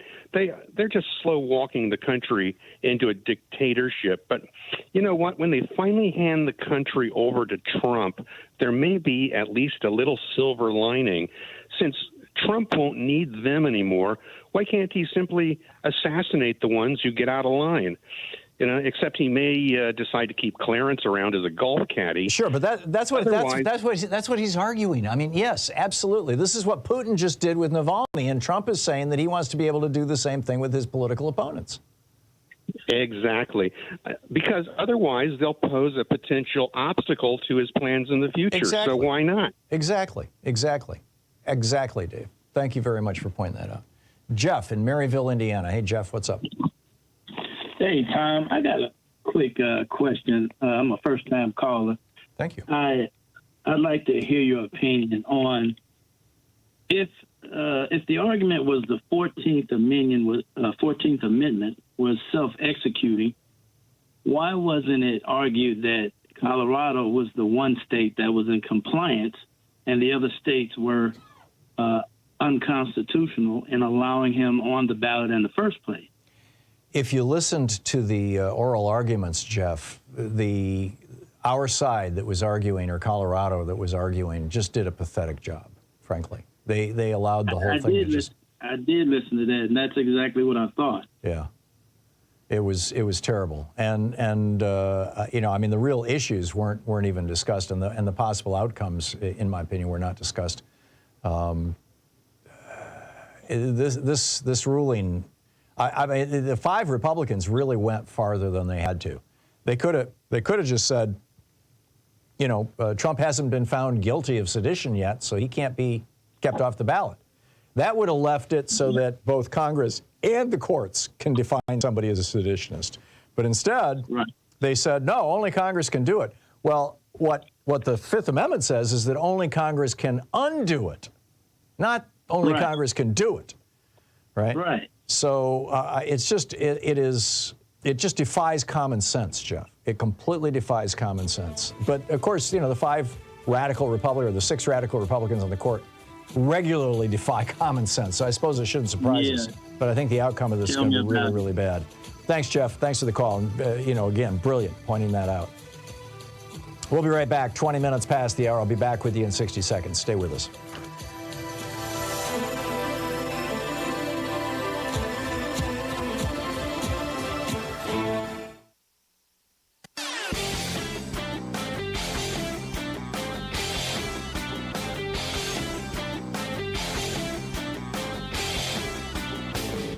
Change starts with you. You can be calling your Democratic or Republican representatives to let them know what you think by calling 202-224-3121. It's the Capitol switchboard. It'll get you right through to them. From Los Angeles to Columbia, South Carolina, from Birmingham, Alabama to Baltimore, universal basic income programs are chalking up proof after proof of their viability. Basically just giving people, low-income people, poor people, somewhere between $500 and $1,500 a month, no strings attached, is lifting people out of poverty, getting them back on track, getting them into solid middle-class jobs, helping their children tremendously. This works. Now, we don't have to do UBI in the United States. We're the only developed country in the world that doesn't have a national health care program. Health expenses are whacking a lot of low-income people. We're the only developed country in the world that doesn't have free college education. Education expenses are whacking people. There's a lot we could do. We can subsidize housing. We can subsidize food. We do that with food stamps. We could expand it. There's a lot we could do to benefit from this. There's a whole report about that over at hartmanreport.com. Check it out.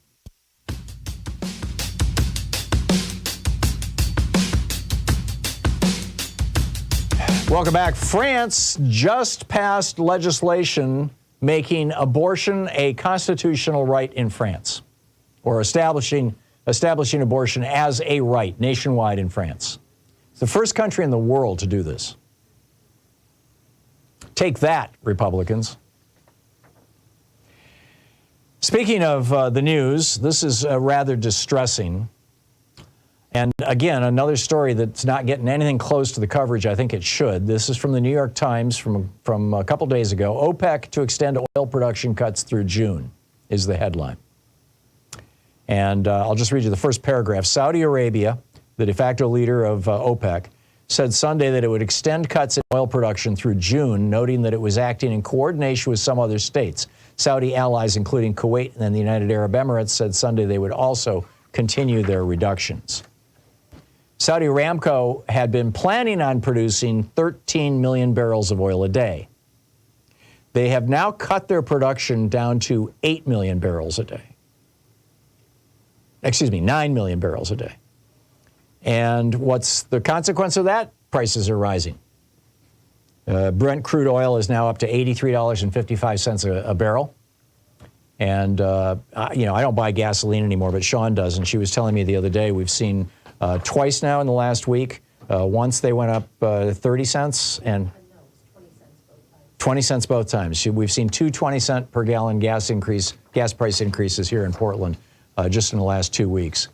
So, we know Saudi Arabia loves Donald Trump, right? I mean, they gave his son-in-law $2 billion. They want him to be president again. And they know that when gas prices are at $5 a barrel or $5 a gallon, that Americans get seriously pissed off and start voting for whoever's not in office. Well, whoever's not in office right now is Donald Trump. So Saudi Arabia, it looks to me like they are right now, as we speak, as we're, just watching in real time, Saudi Arabia is putting their thumb on the scale for Donald Trump. And they're going to continue.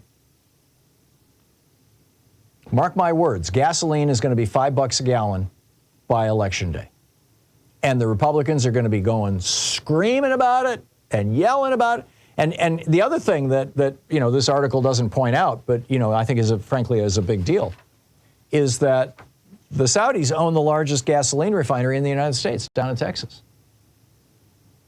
And what did they do in 2022? During the election, when the gas prices rose, they shut down the refinery for a couple of weeks. They said it was for maintenance. Well, we've got to do maintenance here, so let's just do it right before the election. And you shut down the largest gasoline refinery in America. It doesn't matter how much oil Saudi Arabia produces. Gasoline starts getting tight. We can drill and pump and produce all kinds of oil, but if you can't refine it into gasoline, you can't control the price of gas. I'm telling you, this is coming. I pointed this out when Obama was president. The Saudis were playing these games, and nobody seemed to take it seriously. But it was just so obvious. Saudi Arabia is run by a bloodthirsty dictator who murdered a Washington Post journalist who said things he didn't like, and I'm sure would murder me if he could get his hands on me. And that's the kind of people that Donald Trump loves. That's what Donald Trump wants to become. He wants to be able to kill anybody he doesn't like. And mark my words, if Donald Trump becomes president again, you're going to start seeing political assassinations in the United States that will not be prosecuted by Donald Trump's Department of Justice.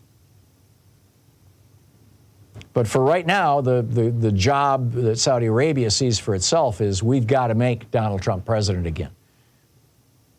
And why? Well, because they're trying to get, you know, they want first of all, they want American weaponry. Donald Trump sold Saudi Arabia some as I recall, $40 or $50 billion worth of weaponry that was not authorized by Congress in violation of the law. And Donald Trump helped them build nuclear reactors, which they will use to enrich uranium to produce nuclear weapons. Again, I believe in violation of the law or in violation of Congress. Saudi Arabia, you know, the Saudis are not our friends in many ways. Now, that said, I'm hopeful that the Saudis will be able to work with Joe Biden and help produce a peace in Gaza and Israel. We're now seeing famine in Gaza. And the Saudis have been involved in some of these discussions, so maybe I should moderate my trash talking them, but they desperately want Donald Trump back in the White House. You're listening to the Thom Hartmann Program. Call 202-808-9925. So what say you? I'll pick up your calls on the other side of this break. Stay with us.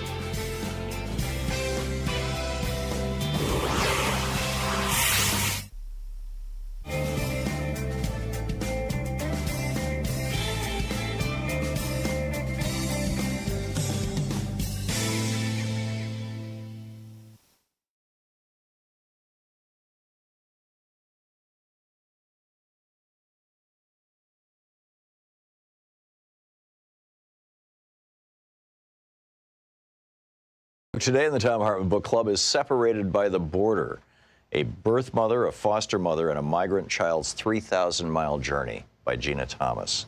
This is from the introduction. How good is your Spanish? And would you be able to take in a 4-year-old girl? She's from Honduras and speaks minimal English. The social worker had texted me on a Friday afternoon. I sat at my desk, bent over my cell phone, reading and rereading the text. My thoughts traveled to Honduras, bachata, ballades, clothes hanging on the line. So many things in our lives seem to have prepared us for this moment. My son was attending a bilingual school. I'm a former ESL teacher, and my husband Andrew and I speak Spanish. Plus, Honduras already had a piece of my heart. As those thoughts came, I tried to push them away. The voice of logic came in loud and strong. We had just gotten into a routine with Emma, our foster daughter. 2 foster children and 2 biological children would be too much for us to handle. Our first month as foster parents taught us this, and for the sake of everyone involved, we knew it would be very unfair to try that again. A little later, the social worker called and left me a message saying, it looks like the Office of Refugee Resettlement, the ORR, and Immigration and Customs Enforcement, ICE, will get her on Monday in court. It'll only be the weekend. Call me back after you talk to Andrew. I asked Andrew when I got home, we can manage 4 kids for one weekend, right? He said he doubted it would last only a weekend, but I convinced him that if ORR and ICE were involved, they would get her on Monday. A few minutes later, I called our social worker and said that we'd do it. When I walked into the social worker's office, Julia was sitting there in a brand new bright pink Barbie t-shirt. The social worker said they'd found the t-shirt in their clothing closet and Julia wanted it. Beautiful, soft onyx curls framed the girl's umber face. Her dark complexion made me speculate she was from a coastal region. She stood in dirty flip-flops next to the social worker's chair, chit-chatting away in Spanish without a care in the world. Julia's been talking my ear off, the social worker said. She's so sweet, but I have no idea what she's saying. Another worker brought in a black tote bag with a few other items from the clothing closet, including a pair of sequined high-top sneakers that Julia had picked out. I began to speak to Julia, pronounced Julia, in Spanish. She seemed happy to hear her mother tongue, but her body language didn't budge. I read that signal loud and clear, so I kept my distance and sat down on the floor. ¿Cómo se llama? I asked. Julia. ¿Cuántos años tienes? How old are you? 4. She looked older than 4 to me. I had been told her parents were deported and she was left behind. She was under federal jurisdiction. I would find out later this was all misinformation. I signed some papers and said, we'll see you on Monday. I asked Julia if she would come stay with me and my family for the weekend. She smiled. I told her I had 3 other kids. Her eyes expanded with excitement. On the drive home, she jolted my Spanish from its slumber. The social worker wasn't kidding about how much this little one talked. On April 6, 2018, U.S. Attorney General Jeff Sessions announced a new zero-tolerance policy in which the Department of Homeland Security and the Department of Justice would partner for the sake of prosecuting illegal entry into the United States.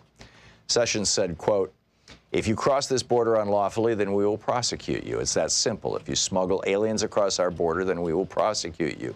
If you are smuggling a child, then we will prosecute you, and that child will be separated from you as required by law. If you don't like that, then don't smuggle children over our border," end quote. 6 weeks later, almost 2,000 children had been separated from their parents at the border since the zero-tolerance policy took effect. When Sessions announced the administration's new policy, I couldn't comprehend the cruelty. I also wondered if it explained why a preschooler was living under my roof. Julia had come to live with me and my family in February of 2018, and it felt surreal to be a part of her story. She had first been separated from her mother, Guadalupe, called by her nickname Lupe through the rest of this book, by smugglers who were paid to bring them across the border. Julia had then been separated from her stepfather, Carlos, by U.S. Customs and Border Protection, likely because what was recognized by the Honduran government as stepfather was not recognized by the U.S. government as the same, a detail I didn't understand until an immigration expert read the first draft of this book and explained it. Julia had already suffered much trauma, and separating her from her stepfather had only inflicted more. The weight of the trauma that we, as a nation, began inflicting on vulnerable children and their parents was cruel and unusual punishment. When I heard that my own country was going to begin separating children regularly from their parents as a policy, it broke me. Reality became surreal, and Andrew and I learned to live in it, separating the trauma from our emotions so that we could survive. As the veil of Oz is ever lifting from my white evangelical American eyes, what I now see is simply heartbreaking. Government-secured human rights are mostly for privileged white people. Julia is not white. Julia is undocumented. Julia's first language is Spanish. Julia is a girl. These are all labels that set her back in a society made by and for white, passport-holding, English-speaking males. But God, who is neither white nor male, despite my use of the pronoun he, shines his good news on every human being alike. The book is Separated by the Border by Gina Thomas.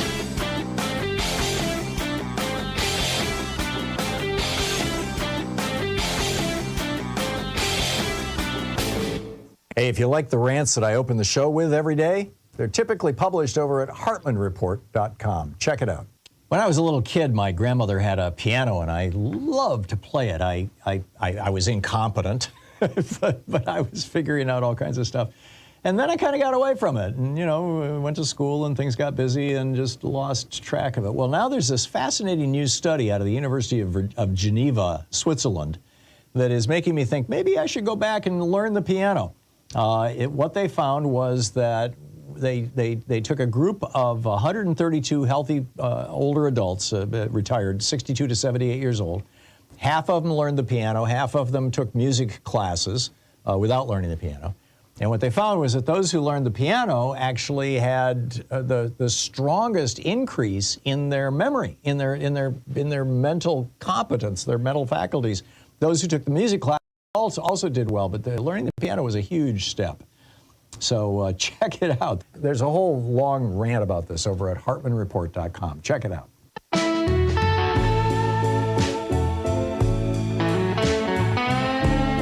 35 minutes past the hour, picking up your calls here. What's on your mind? Michael in central Mexico. Hey, Michael, what's up?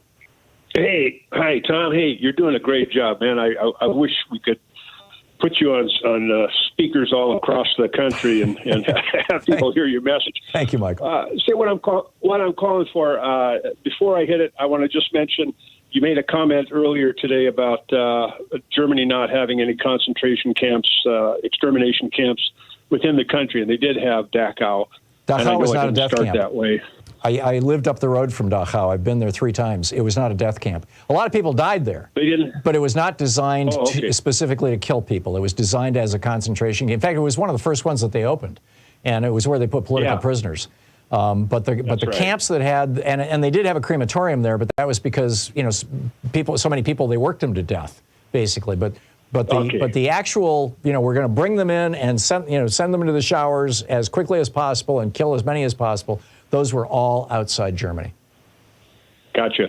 Okay. My question is, I listened to this Byron Donald, the black representative from Florida, 19th District.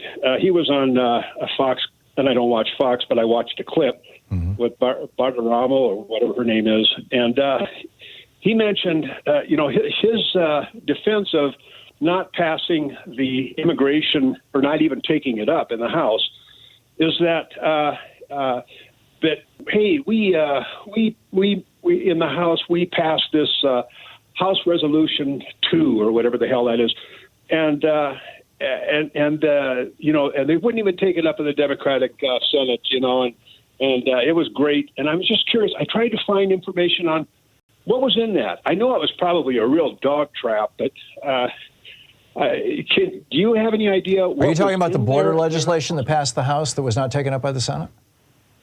That's right. Yeah. It was so extreme. I mean, it was so extreme that it was unenforceable. It called for closing the border entirely, 100%.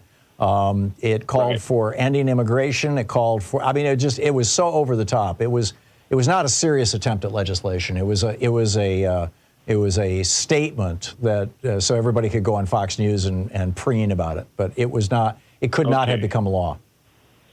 Well, that's his defense, and that's probably a lot of their defense today. Is we had a great bill that we put forward that they wouldn't even listen to, and now they tried passing this the one that passed the Senate 70-26 or whatever, right. And that one that passed the Senate was terrible. They're going to let 5,000 immigrants in a day, and you know, and Biden can change the rules anytime he feels like.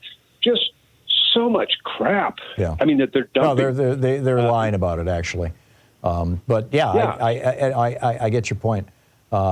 This is what Republicans do. They're not interested in governing. They're not interested in you know, making America better or anything like that. They just want power.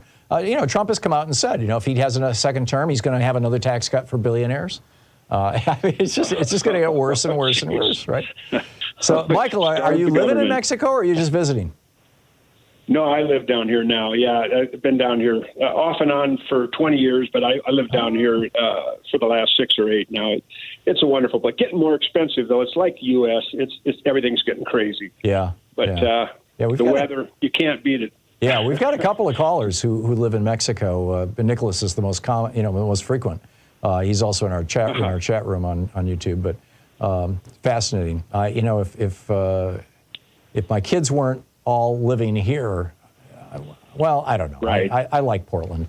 I'm just on weeks like this, I get tired of the weather. But, I grew up there, and this is such a nice change. I mean, every day is a sunny day, and no humidity, which is rare. I get it. Yeah, Los Angeles is like that too. Thanks a lot, Michael. Good to hear from you. Thanks for what you do. My pleasure. Bye-bye now. Bye-bye. Paul in Neenah, Wisconsin. Hey, Paul, what's on your mind today? Yeah, Tom, how's it going? Good. What's up? I'm your age, and I consider you a brother from another mother. Okay. Well, thank you, Paul. Okay, but this has to do with the SCOTUS decision, and you've already covered it on today's program pretty nicely. I'm surprised they didn't take the simple route.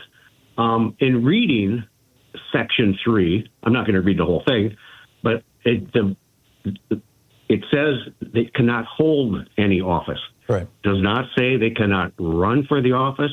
Does not say they cannot get elected to the office. They cannot hold the office. Right. Meaning, in my opinion, that would be putting your hand on that book and, doing your oath. Right. I know at that point it's going to be hard to stop the train. Yeah. But,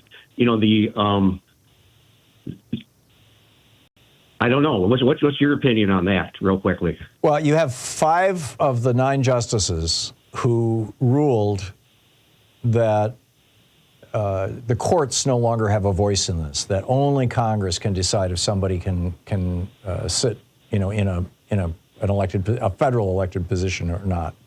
Had Clarence Thomas recused himself, which he should have done because his wife was up to her eyeballs in this insurrection. Had he recused himself, that would not now be our law.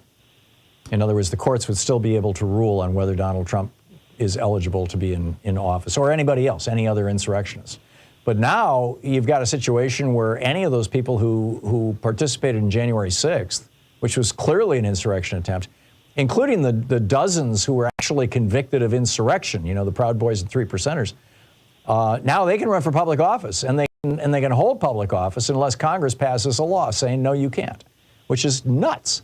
And that's why it was even too much for Amy Coney Barrett. But, the other 5 Republicans, and Clarence Thomas should not have been ruling on this. This is just a slap in the face to all Americans. It's just horrible. Did I answer your question, Paul?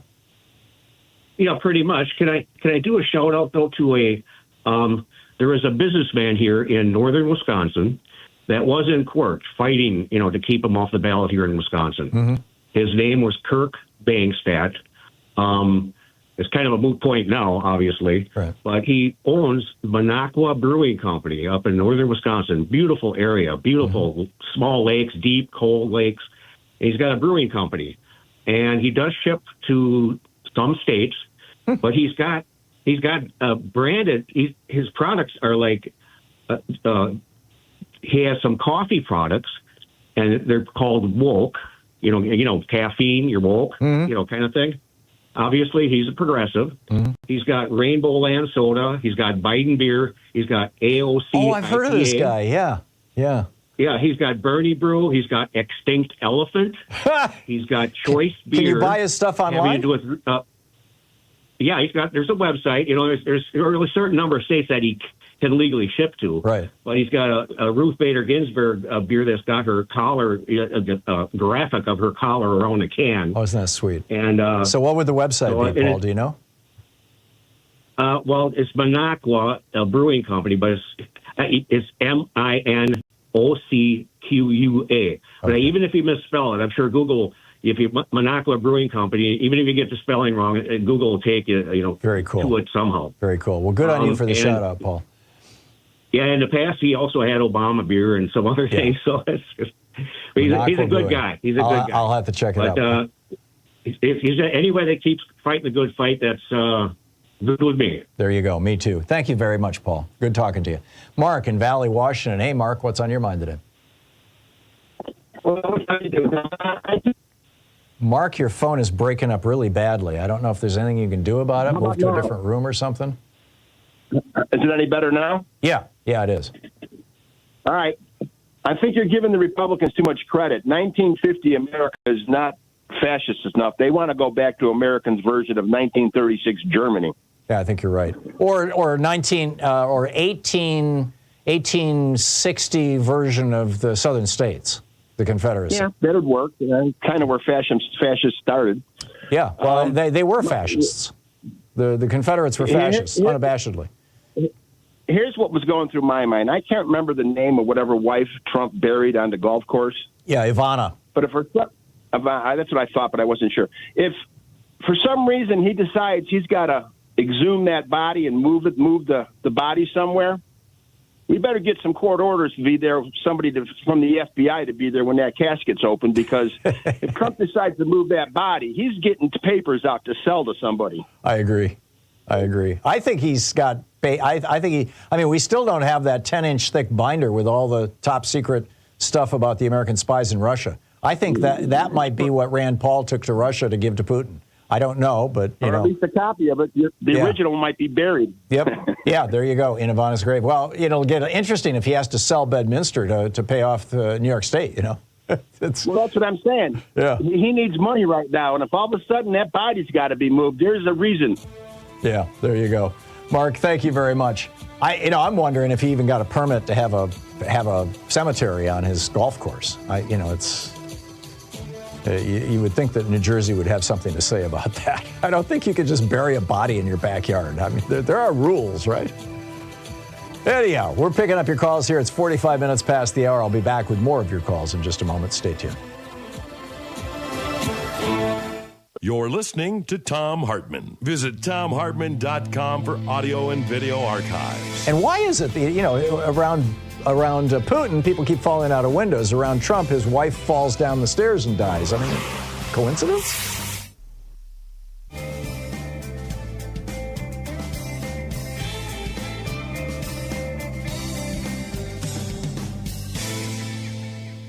And welcome back. Scott in the beautiful town of Newport, Oregon. Hey, Scott, what's on your mind today? I just want to know, I keep hearing all this news about how is Trump going to pay his bills. And, Putin's the richest guy in the world. And I'm sure there's some surreptitious, nefarious way that he can pay those bills and bankroll Trump's campaign on it in the future. I mean, this is a bargain basement deal. Yep. And then he can just proceed with exactly what you're talking about. Ukraine falls, the Senate or the House doesn't vote for Ukraine. Just have a domino effect in Europe, and we're handing off everything to Putin. Well, there's also, Jared is sitting on $2 billion. He just got a 10-story building. Right. Jared is sitting on $2 billion, and the Saudis gave that money to him to invest. Well, he could easily invest it in Donald Trump. Exactly. I'll just make a high-interest loan to my father-in-law and call it an investment. I mean, it would be an investment, technically. Yeah. So, lots of possibilities here. Thank you, Scott. Good to hear from you. Brian in Cooperstown, New York. Excuse me. Hey, Brian, what's up? Cooperstown, my goodness. Baseball Hall of Fame, you ain't heard of that? Yeah. No, you're in Cooperstown, though, right? Cooperstown. Oh, you're in Cooperstown. Okay, I've got it misspelled here. Let me fix that. Okay. Oh. So what's on your mind today? Our friend Adolf Hitler, at the time of his rise to infamy, wanted to make sure that nobody had any weapons that could go against him. How is Mr. Trump going to work about that? It's a good question, although Hitler actually encouraged the use of weapons. He started gun clubs all over Germany. You had to be white and male and a member of the Nazi Party to participate, but Hitler actually expanded weaponry in Germany.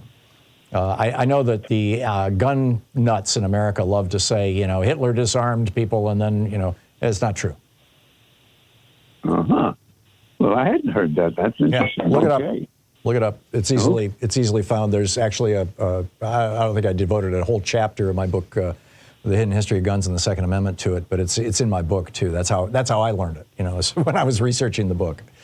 But I don't think Trump is really worried about that. I mean, most of the people who have guns in the United States and are talking out loud about using them to political ends are either Republicans or Republican aligned. The fascists and the street gangs, the brawlers, the three percenters, the Proud Boys, the Klan, the Knights of the South, the Southern Gentlemen. So there's another big one that's still active in Georgia. I can't remember the name of it.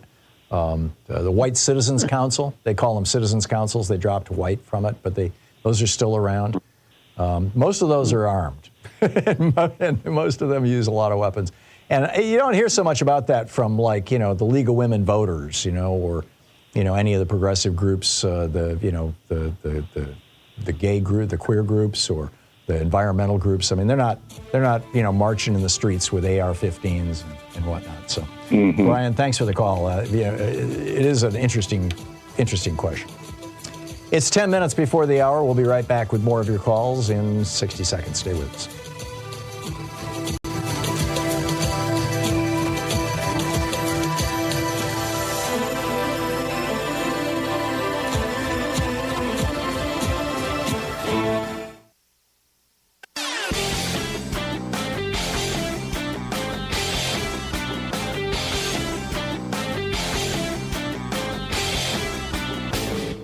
Help support progressive radio. If you're listening to us on a commercial station, call their advertisers and let them know you're listening. If you're listening to us on Pacifica, one of our many nonprofit stations, please support them when they do their fundraising drives. Thanks for supporting Progressive Talk Radio, and tag you're it. Welcome back. Picking up your calls here, John in Seattle. Hey, John, what's up?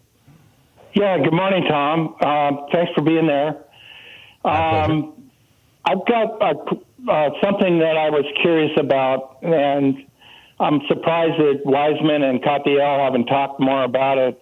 This Thursday is going to be Alvin Bragg's moment to find out about taking his case forward on 34 counts of dealing with crime. Right. And to find trying out to influence an election by paying off a porn star, yeah.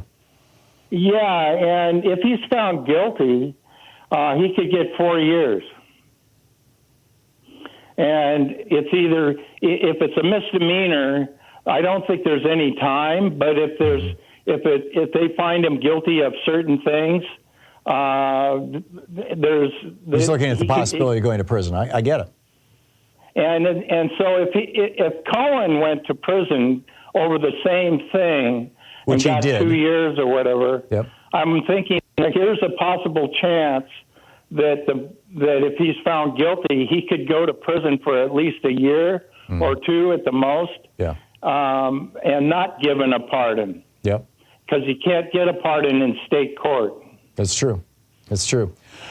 I think it's a ray of hope, right? It sort of is. I mean, it's pretty unlikely. White billionaires tend never to go to prison, no matter how bad their crimes, unless they actually murder somebody. And even then, I'm guessing most of them could probably skate. But this case is probably going to be the only one that the Supreme Court hasn't messed with. Trump is claiming presidential immunity in all the other cases, and it's one he could do time for. Right, and this happened before he was president, so we'll see how it plays out. April, they're picking the jury on the 25th, and then Manuel Merchant is the judge. Yeah, and he's a Democratic judge. This is going to get interesting, John. It's going to get real interesting. Thanks for the call. I think this is going to be our moment of, I could picture him getting the book, but also, I mean, if he were to be given time, I could see him being in a rage in the court, and the judge giving him more time. Well, we'll see. I'm looking forward to it. I delight in these, but that said, I don't think that anything Donald Trump is convicted of is going to influence Republican voters. They have made it very clear. This guy has been successfully prosecuted for rape. He has been successfully prosecuted for fraud. They were trying to get Biden impeached over this allegation by this Russian spy that Biden took a $5 million bribe, which he didn't, and which is now blown up. But they thought that one $5 million bribe was enough. Trump took, we know about $9 million that Trump took while he was in the White House from Saudi Arabia and other countries. His son-in-law got $2 billion. The Republicans don't care. They are just fine with corruption. They're just fine with criminals representing them. And that's what's mind-boggling, John. Thanks for the call, John. Judd in Meadview, Arizona. Hey, Judd, what's on your mind today? Hey, how you doing, Tom? Been a long time. Thanks for calling. What's up? Yeah.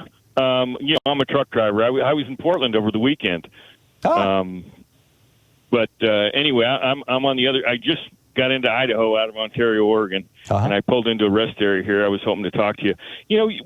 When did that happen? That the Saudis bought that refinery?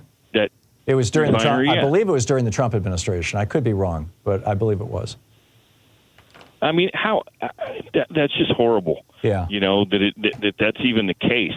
The other thing I wanted to ask you, I know sometimes you want to limit people, but I wanted to ask you about all this talk about a digital dollar. Usually on investment sites, they're going to take away all your cash, and everything's going to be digital. Is that true? Hang on just a second. It was the Saudi Arabia state-owned oil company, Saudi Aramco, acquired the largest refinery in the United States, the Port Arthur refinery in Texas, in 1988. So that would have been during 88. the presidency of George Herbert Walker. No, that would have been the last year of the Reagan presidency, right? Yeah. Yeah.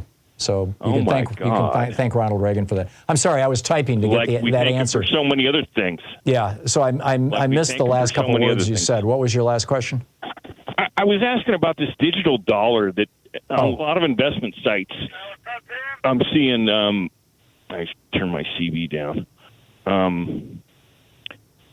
Have you heard about it? You know, they're saying they're going to take all your cash, and you won't be able to do anything with it's a conspiracy theory. paper money anymore. It's a conspiracy theory. It is a conspiracy theory. Yeah, and it's one that's got the right wingers just hysterical right now. But there's no move to do this. There's no legislation proposed. There's nobody talking about it in Congress. No president has ever mentioned it. No secretary of the Treasury or Fed chair or Fed of any kind has ever mentioned it. That's it is what entirely I figured. come out of the right-wing fever swamps. 100%. Yeah.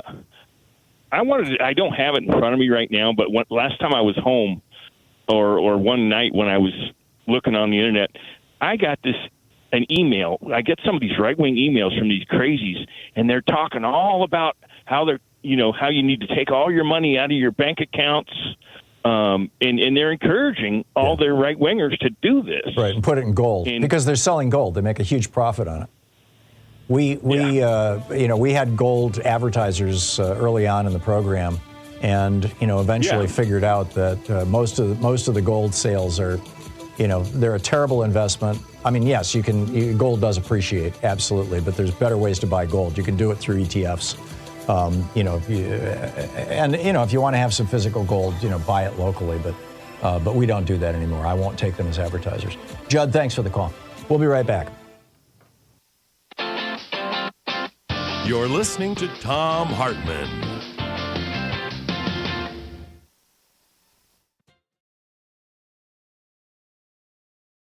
In addition to bringing you the Thom Hartmann Program here on Free Speech TV and Video Media Online, we also have a whole set of ways you can interact with us and tools you can use to spread the word about the importance of democracy and the threats to it in our republic.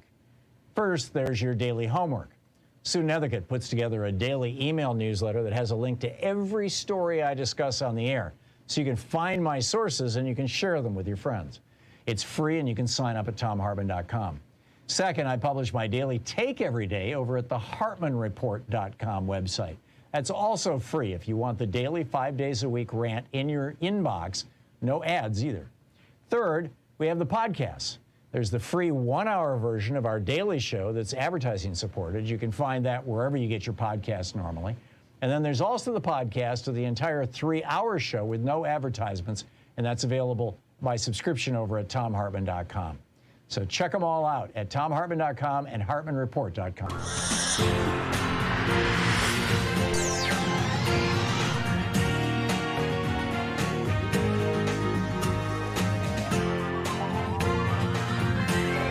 We say fight back!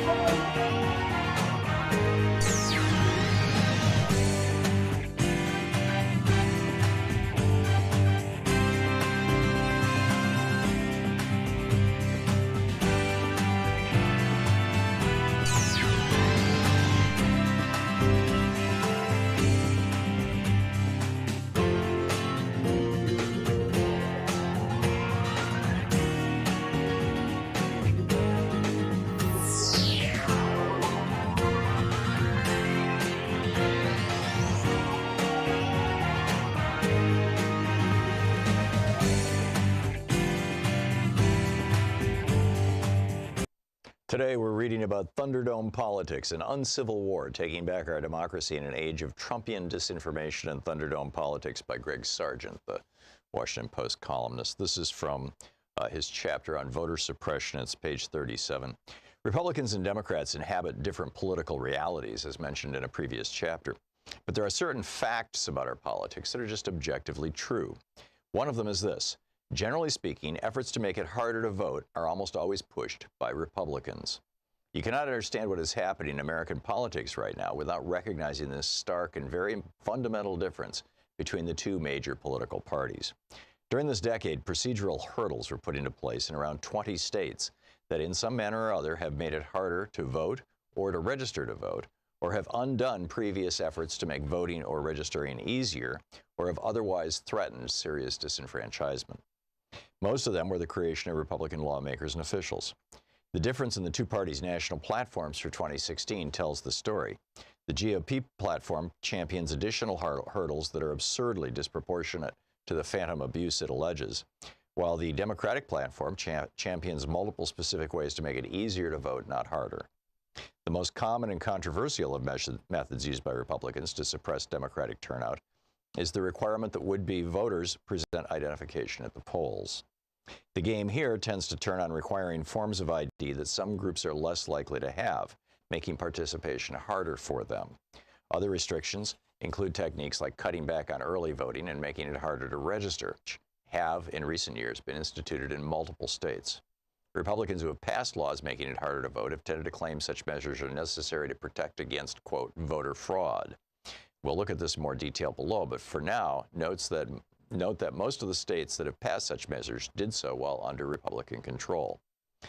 As New York University political scientist Samuel Isikoff has memorably put it, the single predictor necessary to determine whether a state will impose voter access restrictions is whether Republicans control the ballot access process.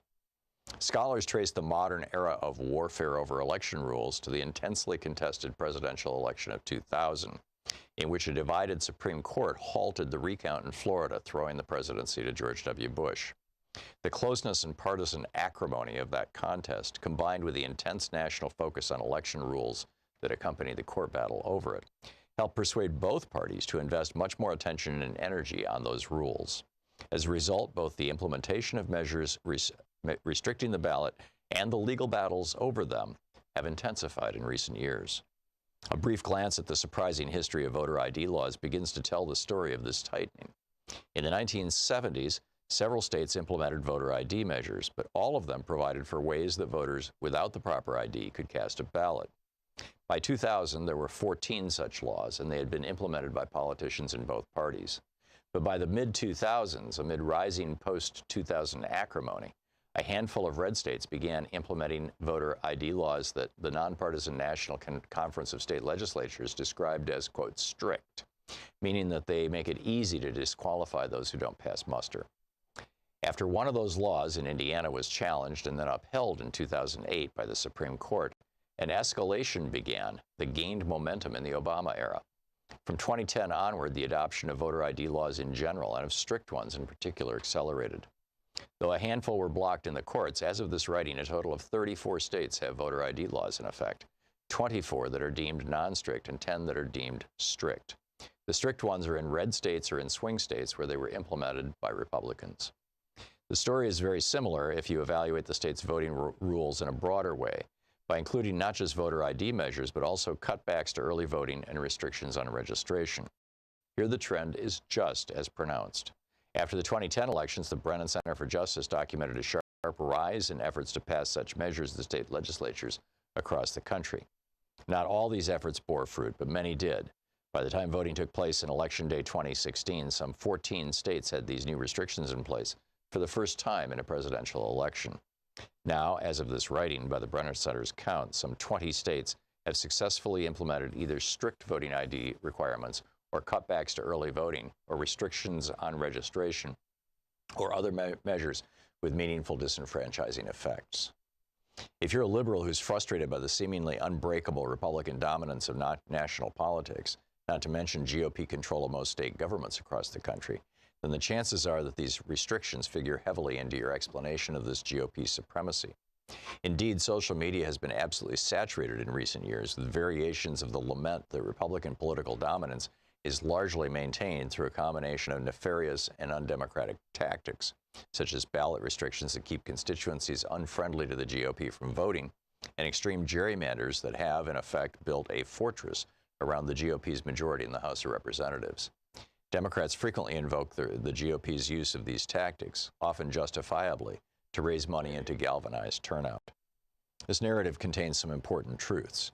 Some of the forms that these restrictions on voting access have taken in recent years are diabolically obvious in their efforts to keep constituencies supportive of Democrats from voting.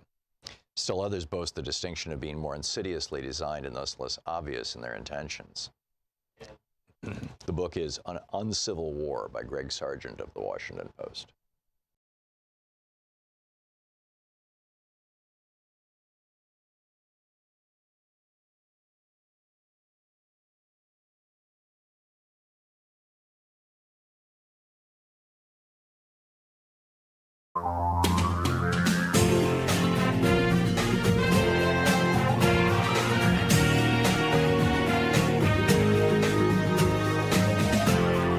This is the Thom Hartmann Program.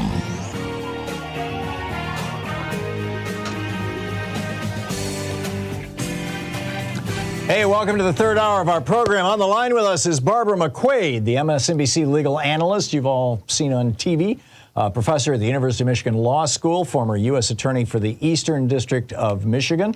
Back in 2010 to 2017, she was appointed by President Obama. First woman to serve in that position, in fact. BarbaraMcQuade.squarespace.com is her website. Barbara McQuade on Twitter or X or whatever you want to call it. And she has a new book out, The Attack from Within.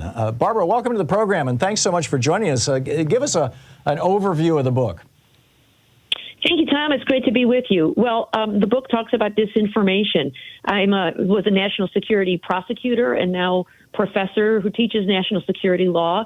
And I have seen the threat to American national security evolve from al-Qaeda to ISIS to disinformation. And, you know, at one time this was something we worried about coming from outside our borders, from Russia.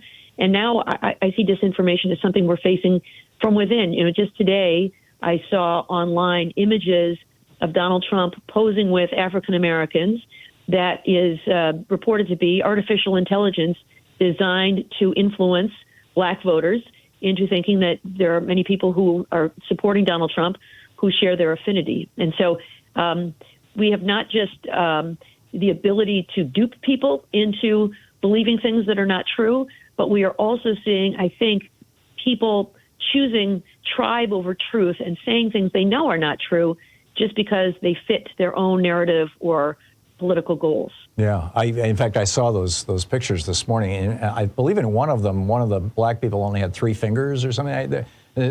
Sometimes those are the tells that they're generated by artificial intelligence. To what extent is disinformation that's being spread right now tied to one political party? I mean, are the Democrats, are there Democratic politicians and Democratic influencers who are using lies and disinformation as aggressively as Republicans, or is this actually a partisan problem? Yeah, I don't know. I mean, I don't know to what extent it's being done by everybody, but what I see is the leader of all of this is Donald Trump and the far right part of the Republican Party. There are certainly, many people who are moderate Republicans who are following the rules. I'm not aware, but, this is a tool that can be used by anybody to fool people. But I think the thing that is most dangerous is not just that we might fall for these things, artificial intelligence or lies or false claims, but there are people who, for example, know that the 2020 election was not stolen, but are willing to go along with the con because it advances their position. For example, Representative Elise Stefanik refers to people who are jailed for their role in the January 6th attack as hostages. Right. I know she knows better, but she's willing to advance that narrative for political gain. And so what is at least visible is that it is, members of the far right who are using these tools of disinformation, these strategies of disinformation to try to obtain political advantage. There's a long history here, Barb. The Russian Tsar in the early years of the 20th century had his intelligence service produce this Protocols of the Elders of Zion that became the basis of this wild international Jewish conspiracy theory that then Hitler used in his climb to power, and then later used as an excuse for the extermination of an entire group of people in Germany and surrounding countries. How do we combat that? Yeah, and you're right. My book talks about the history, and although the delivery mechanisms have changed of how disinformation gets out to us, through social media and cable television and other ways, it's really the tactics that are the same that we've seen for throughout history by So how do we get out from under it? Well, I think that a place to start is by insisting on truth. I think that there are people on the right and the left who are willing to feel like the ends justify the means and to make arguments that they think advance the cause without looking to the details. And the details matter. There is this tactic that I talk about in the book called the all or nothing fallacy, which is this idea that there are only two sides to every issue. There are only two opinions, two candidates, two views on policies. And then to so demonize the other side and to scapegoat them and to call them evil, you know, they want to eat your children, that you present your side as the only tenable choice for, you know, good, patriotic people who love our country. And so that division means that we demand political purity, and there's no room for compromise and no room for nuance. And if we want to get anything done in this country and advance society, we need to recognize that sometimes our team is wrong on issues, or our team has flaws, and maybe the best way to achieve something is through compromise. But what do you do when you have elected officials promoting the idea that you know, Democrats are torturing children to extract their blood to get the adrenochrome to get high off it? And I mean, this is actually a widespread belief. And it's been promoted and continues to be. You know, Mike Flynn is traveling the country right now promoting this kind of stuff. It seems like if you point it out, you're just amplifying their message. Yeah, it's a really hard problem, I think, especially for mainstream media, because sometimes just by reporting about it, even if all they say is, you know, this person said this ridiculous thing, you know, people are busy and don't pay attention, and sometimes we just read the headlines and they're left with this false impression, and it gives oxygen to these negative theories. I think that we have to do a couple of things. One is I think we have to engage in relentless fact-checking. There are some great websites for fact-checking all of us as individuals can use. Factcheck.org. There's one called Snopes. There's another called PolitiFact, where we can get accurate facts and not somebody's spin about facts.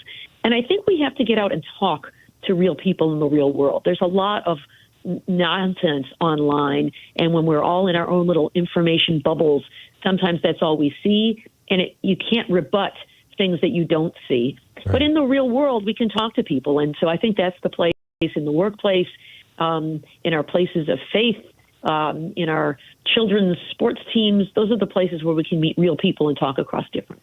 So Vladimir Putin has this Internet Research Agency, the IRA, in St. Petersburg, with over 600 people sitting there just, you know, 24/7 cranking out BS social media, pretending to be Americans, and you know, largely embraced, it seems, by Musk on X and tolerated by Zuckerberg on Facebook.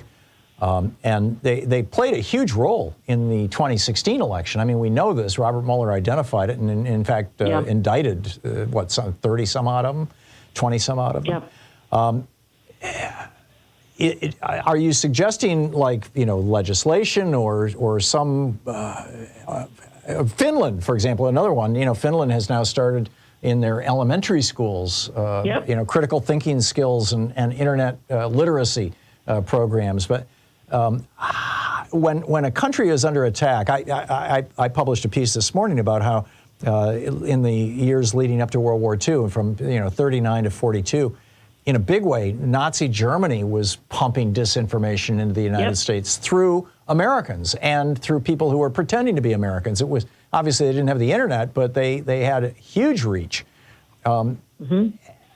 It seems like calling it out isn't enough. It seems like when you tell Republicans, "Oh yeah, that's a meme that came from Putin," they like shrug their shoulders and say, "Yeah, we don't care. It helps us."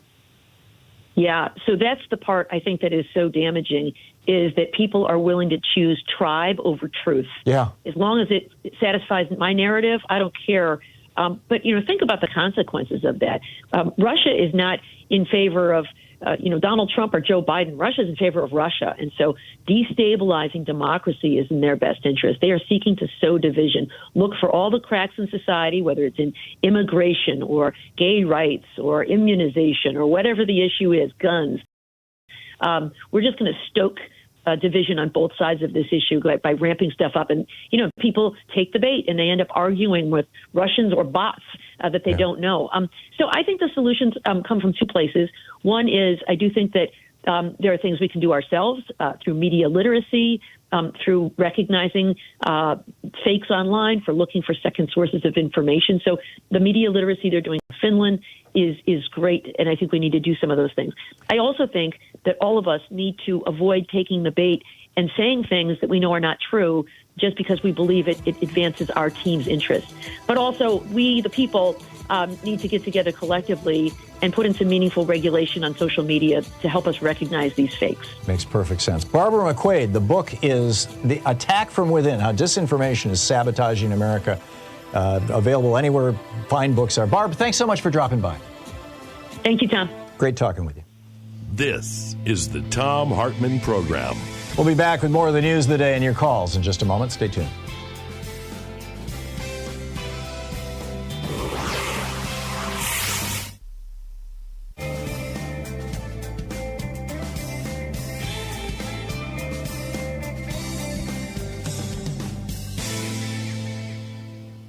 And welcome back. Dave in Buffalo, New York. Hey, Dave, what's on your mind today? Hello, Tom. Thank you. Obama, Newsom, 28. Who do you like? Obama, Newsom. What do you mean? 28. 28? Because of the new Supreme Court ruling. Oh, Obama can run again. That wasn't my question. I'm sorry. That wasn't my question, though. Okay. Obama, I guess, could run again. So was it Newsom. Who would you choose? But the question was, with Biden doing airdrops of aid, is it possible to use Navy medical ships for aid, for humanitarian aid, to bring in food, water, medical treatment, because it was a void last time early on because Biden wasn't going to get involved, but now he's stepped up. So have we gotten closer or more possibility of bringing in a Navy medical ship to help out? Yeah, we do have hospital ships. I think we have 2 or 3 of them.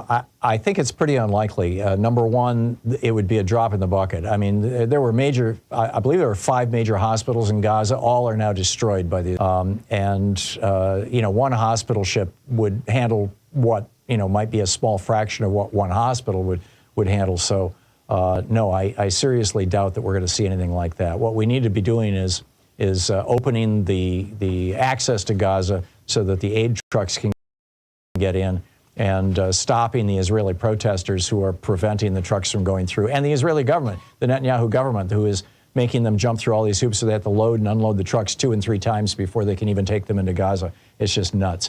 Dave, thank you for the call. Paul in Benton, Pennsylvania. Hey, Paul, what's on your mind today? Yeah, hey, Tom, I think, Jack Smith not charging Trump with insurrection or sedition or any of the other enablers for that matter, I think that was by design to give them a back door, an escape route. Because, the insurrection and sedition, I think, that would have been a slam dunk. All they had to do was play the tape. And the only ones that got charged with that were the useful idiots, the foot soldiers, well, it's not too late. The Proud Boys. It's not too late, Paul. That. It's not too late. I mean, Jack Smith can still bring another charge against Trump, and maybe now he has to. But frankly, the Supreme Court has foreclosed that. Although the sedition law explicitly says if you are convicted of sedition, you may not run you may not hold political office. It's not the 14th Amendment; it's the sedition law itself. But I would like to see Jack Smith, lay down some new charges against Trump on the backside of this decision. And Merrick Garland, might have told him, you could charge whatever you want, but you can't charge him with. I don't want you charging him with insurrection or sedition. And I understand, Merrick Garland's probably a loyal Republican first and foremost, but the Democrats, the Republicans, they use power, they wield it like a sword. The Democrats, they get power and it's like, ooh, hot potato. this should have been, from the get-go. It shouldn't have taken 2 years. I agree. Merrick Garland really let us down. Paul, thank you very much for the call. 20 minutes past the hour. I'll be right back with you on the other side of this very, very short break. Stay with us.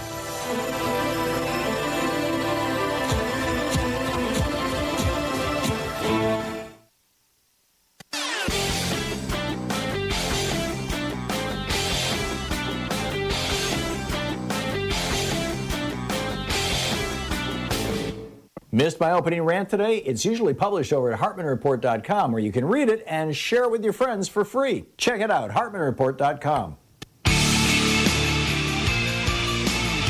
Welcome back. It's 21 minutes past the hour. Picking up your calls here. Jack in Houston, Texas. Hey, Jack, what's on your mind today? Well, the reason I've called, I was going to ask a question. I have not seen very much spoken about Iran's involvement in what's going on in the Middle East. It's almost like you don't know who's in charge of Iran unless you look it up. And there's certainly a power behind Hamas. Yeah. But very little has been spoken about it.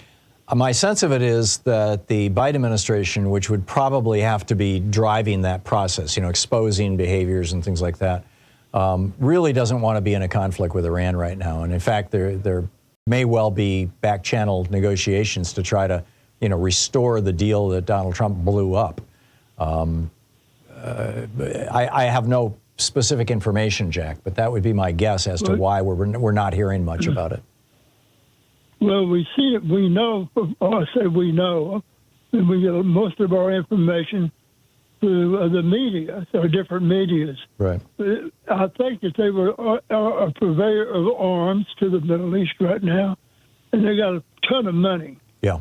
Where financing is concerned, and they are, if they're not involved, they're certainly directing some of these attacks that we see now. I believe you're right. The idea of Hamas, what was the reason that Hamas went into Israel? The reason was they wanted to kill people. Yep. Simple as that. Yep. They couldn't take over any land, so they wanted to kill human beings. And they achieved that, but what they did because of that is the Palestinians, people in that country, have paid a horrendous price for that because Netanyahu is not going to stop, and I really don't blame him, though I hate to say that, until he wipes out Hamas. Yeah, but he's not going to wipe out Hamas, number one. Hamas is an idea as much as it is an organization. What he's doing is he's promoting Hamas. Hamas, Iran wanted chaos in the region. Hamas wanted Israel to overstep, just like bin Laden. Bin Laden bragged after 9/11 that he could just wave an Al-Qaeda flag and America would spend $1 trillion and lose thousands of Americans, soldiers, pursuing that flag. I mean, it's like, the Israeli response was just as stupid as Bush's response to 9/11. They really should have been doing something like they did in response to the slaughter of the Israeli athletes back in Munich back in the day. Jack, thanks for the call. Dave in Seattle. Hey, Dave, what's on your mind today? Tom, thanks for taking my call. Can you hear me? Yeah, okay. Just fine. Yeah. First-time caller, long-time listener. You are an example of hope springs eternal. I don't see an option, an alternative, actually. Right. I would never want it to come to this, but wouldn't you say that most of the firearms in the United States are concentrated in the urban areas? No, they're not, actually. The counties, the rural counties have a higher percentage of gun ownership per capita than do cities. Okay. I just thought in the event of some kind of... And they also have rural counties in the United States also have a higher percentage of murder on a per capita basis and of gun crimes in general, including suicides. I see. Okay. All right, Tom, thank you for that. You're welcome, information. Dave. I appreciate it. Good talking to you. Nolan in Minneapolis. Hey, Nolan, what's on your mind today? Nolan? Hi, Tom. Hey, Nolan. Yep. Hey, so I had a question. If the Saudi Arabia is going to play games with the oil prices, as they've done over and over again over the last 15, 20 years. And we can show that, a basic graph, during elections. Yeah. Why doesn't Obama use the strategic reserves up until the election, and then after that, they wouldn't have? You mean Biden? By the way, I looked up the refinery. I plugged it into Chat GPT and said, when was that refinery sold to the Saudis? And it said 1988. And then I said, and then Sean looked it up and she said, no, it was in 2017. Trump did it. And so I went back to Chat GPT and said, it looks to me like it was in 2017. And then Chat GPT says, I apologize. I mean, it literally said, I apologize. I had it wrong. It was in 2017. The problem is not oil. The problem is gasoline.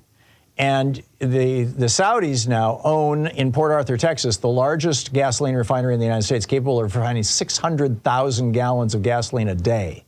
And when they shut that down, as they did in 2022, your gas prices are just going to explode. And I'm betting that they will shut it down in September or October of this year. They're shutting refinery, or the refinery. Are they increasing their price of oil that they're doing both. They are cutting production. They've cut their production from 13 million barrels a day down to 9 million barrels a day of oil, of crude oil. But we're not importing that much Saudi oil. We're producing a lot of oil here in the United States. And so now Trump helped sell them that refinery in Port Arthur, Texas, the largest one in the United States. And oil only becomes gasoline when it goes through a refinery. And so, what they do before elections is they shut down the refinery for maintenance, and that causes gasoline prices to spike, and that's the problem. I know the GOP wouldn't take this laying down, and I don't know why we couldn't bring it up. And I agree, Nolan. I agree, and Biden should be pointing this stuff out. And frankly, I think he should nationalize that refinery, but that's a whole other argument. Nolan, thank you for the call. 27 minutes past the hour. We'll be right back in a few minutes here with more of your calls. Stay with us. You're listening to the Thom Hartmann Program. Call 202-808-9925. Victor Orban is coming to Mar-a-Lago. I'll tell you about that, and I'll pick up your calls on the other side of the break.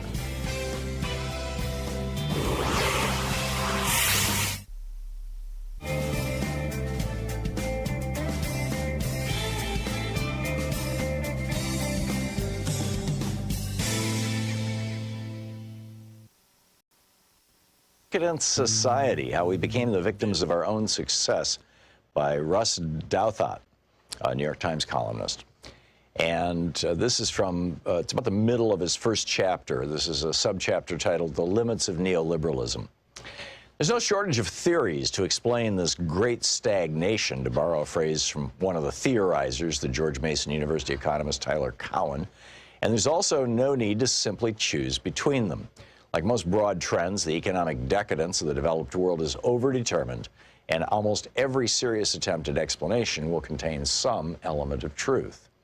The most politically appealing theories, the ones animating our populist and socialist insurgencies, tend to blame neoliberalism itself, claiming that the medicine for 1970s stagflation has proven to be poisonous in large doses. The push for ever freer trade has hollowed out Western economies, the argument goes, offshoring productive industries and killing decent jobs, making financiers and knowledge workers rich while the middle class shrinks steadily.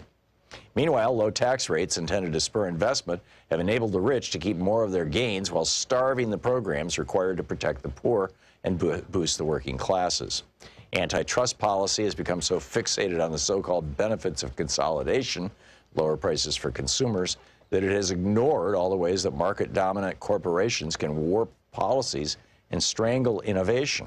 And anti-inflationary policies, forged to counteract a crisis that's now generations behind us, have been adopted as a dogma that's now by the West's financial and political elite, which demands fiscal austerity under every circumstance and deprives struggling economies of the cash they need to grow. You don't have to accept every aspect of this argument, and indeed the populists of the left and right disagree about which aspects to stress, to see that it describes a real phenomenon, perhaps not the outright failure of neoliberalism, but diminishing returns from some of its preferred policies, and an overconfidence among the Western leadership class that solutions from the 1970s are permanently applicable. On trade, for instance, the general principle that open markets have more winners than losers led policymakers to assume that this would necessarily happen, and to overestimate how quickly communities affected by outsourcing would recover and how swiftly other sectors of the economy could compensate. In particular, the Massachusetts Institute of Technology economist David Autor has argued persuasively that the China shock, the dramatic offshoring that followed Beijing's entrance into the World Trade Organization in 2001, inflicted more economic damage on working-class communities in the United States than many experts anticipated, without generating the compensating growth and job creation expected elsewhere. This is not a knockdown case against free trade, just a case against overconfidence in its incautious application. And the same argument applies to other features of the neoliberal program. It's quite possible that lower tax rates spur growth and innovation when tax rates are cut from 70% highs, but also that a program of permanent upper bracket tax cutting, as practiced by America's Republican Party, won't produce the hoped-for spillover effects among the bottom 95%. It's possible that the initial economic insight that some corporate consolidation could be good for consumers was useful for antitrust decision-making in the 1970s and 80s, but needs to be corrected as monopolies regather. It's possible that a program of deficit reduction and tight money that makes sense when inflation is galloping doesn't make sense when we're closer to deflation.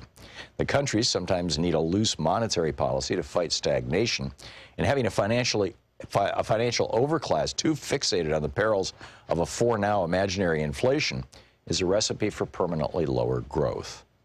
Then, alongside this brief against an overextended neoliberalism, there's a more subtle argument, pushed by the more serious sort. I think I skipped a page here. Sort of liberalism that the neoliberal program hasn't so much pushed too far as pushed in the wrong direction. In this argument, we don't need less deregulation, but a different kind than we have, because incumbents and insiders in the West have captured the sprawling regulatory state and used it to freeze out potential competition. The age of stagnation, according to this theory, is the fruit of what Brink Lindsay of the Niskenson Institute and Stephen Tellez of Johns Hopkins University describe as a captured economy, in which everything from land use rules to exclusionary zoning to occupational licensing to ever-expanding intellectual property protections to corporate subsidies and tax breaks all converge to create a system that's basically the worst of socialism and the worst of capitalism conjoined. Plutocratic and sclerotic, overregulated and undertaxed, with an upper class enriching itself off rents rather than innovation, and a service class that can't advance beyond its station. The overlap between this more libertarian argument and the left-wing critique of neoliberalism is apparent in one of the texts of the post-financial crisis left, French economist Thomas Piketty's 2013 tome Capital in the 21st Century, which mined centuries worth of statistics to argue that capitalism inherently makes the rich richer because returns on capital will always be higher than simple economic growth unless some powerful force intervenes. The forces that intervened in the 20th century were the Great Depression and 2 world wars, which not only provided the impetus for massive government interventions, but destroyed outright a great deal of capitalist wealth. The book is The Decadent Society by Russ Douthat.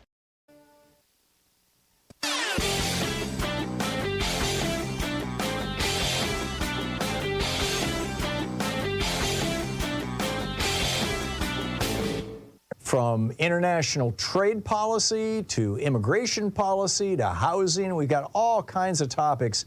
The wars between Republicans and Democrats, the Republican efforts to induce fascism in the United States. A great selection of opinions will be found over at HartmannReport.com. So a lot of people are wondering, why is it in America that we can't have nice things? Why don't we have, the same things every other democracy has? Every other democracy in the world has a national health care system of some form, and everybody is covered. We don't. We've got 27 million uninsured people and over 100 million underinsured people. Why is that? Why is it that every other country in the world offers college education very inexpensively, if not for free, and for here you go to debt? Why is it that we've got our public schools crumbling and other countries are doing well? Why is it that we've got Medicare being taken apart by this Medicare Advantage scam and nobody will do anything about it? Well, it turns out the reason why it boils down to one thing, one Supreme Court decision, Citizens United, legalizing the bribery of our politicians. There's a whole rant about this over at HartmannReport.com. I think you're going to find it very, very useful. Check it out.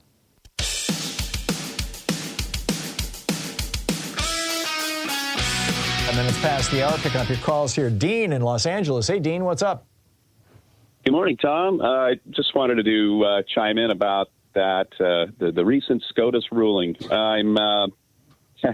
Which, by the way, there's a picture of me standing in front of City Hall down here holding a coffin with the American flag saying democracy died today. Wow. Good on you. And that was taken the day that McCutcheon was decided. Ah, yeah. And I hate that I have to keep reusing that picture. Mm-hmm. But nevertheless, my one question about the ruling by SCOTUS is I'm trying to wrap my brain around the timing that, these five justices had in mind when they say that it's an act of Congress that must be implemented. What act are they suggesting? What would that be? Section 5 of the 14th Amendment, the very last part of it, which is attached to most of the constitutional amendments, says that Congress may implement, may put into legislation implementing the provisions defined in this legislation. There has never been a law passed by Congress that says if you are an insurrectionist, you can't serve. And so what the Supreme Court is saying, I believe, is that therefore it's not illegal, essentially, that this has not been implemented. They don't come out and say it in those words. So, and I haven't read the decision yet. I mean, it came out this morning. The legality. But the other possibility is that they're saying that Congress would have to do it through something like, the impeachment process. Not specifically the impeachment process, but Congress would have to pass legislation specifically saying Donald Trump may not serve. But my guess is that that's not the case. My guess is that what they're saying is that because the implementing legislation was never passed, this thing doesn't count. Well, there you go. And you have a Congress right now, is never going to pass some kind of implementing legislation. Well, implementing legislation was never passed on the 22nd Amendment either, which says that you can only serve 2 terms. So, hey, where's Barack Obama? I'd like him back. So there you go. Well, yeah, that's my concern. How could you, if you think about the timing, of course, it's literally like saying that Trump is going to argue, I can go ahead and amass, a bunch of militia members to come and attack Congress. And sorry, I'm immune because by the time they announce, like, oh, everybody, we're in the middle of a national emergency, we want to institute martial law, et cetera, he grabs control, dictator for a day. Yep. And, yeah, it just seems like there's no chance that you're going to have Congress do something the day after the 21st because they're going to switch control, right? Yep. The January 3rd? January 3rd, yeah. Congress gets sworn in on January 3rd, and the president gets sworn in on January 20th. Yeah, and in between, we do the verification of the electoral. No, that actually happens in December. But December 13th, I think. That happens in December, but they verify it on January 6th, or... Oh, yeah, January 6th is the date that Congress accepts that, yes. Yeah, you're right. I'm thinking those 3 days are going to be really, buckle in. It's going to be an interesting... I'm expecting Trump to try it out all over again. I think he's going to say, you can't impeach him because he's not even sworn into an office yet. Yep. This is what just it's going to be a very dangerous time. I can't imagine what they've done. Yeah, it's going to be a very dangerous time. And these 5 right-wing justices, with a vote that would not have held if it wasn't for Clarence Thomas, whose wife was in the middle of this. That's how absurd, that's how obscene this is. It really is obscene. It's breathtaking to me. It really, truly is. Dean, thank you for the call. Lori in Ocala, Florida. Hey, Lori, what's on your mind today? Hi, Tom. I whipped out, as I often do, my pocket constitution that I got when I became a U.S. citizen. And I started reading through this 14th Amendment because something didn't sound right. Well, the SCOTUS right now has our country on a hamster wheel. That's what I think. Yep. The ruling that Trump is not disqualified from holding office via Section 3, kicking it back to Congress, well, that's all good because they said they can't enforce it. Well, when you go back to your pocket constitution and it describes the 14th Amendment, it says, Lastly, Amendment 14, Section 5 gives Congress the power to enforce all provisions within the full amendment.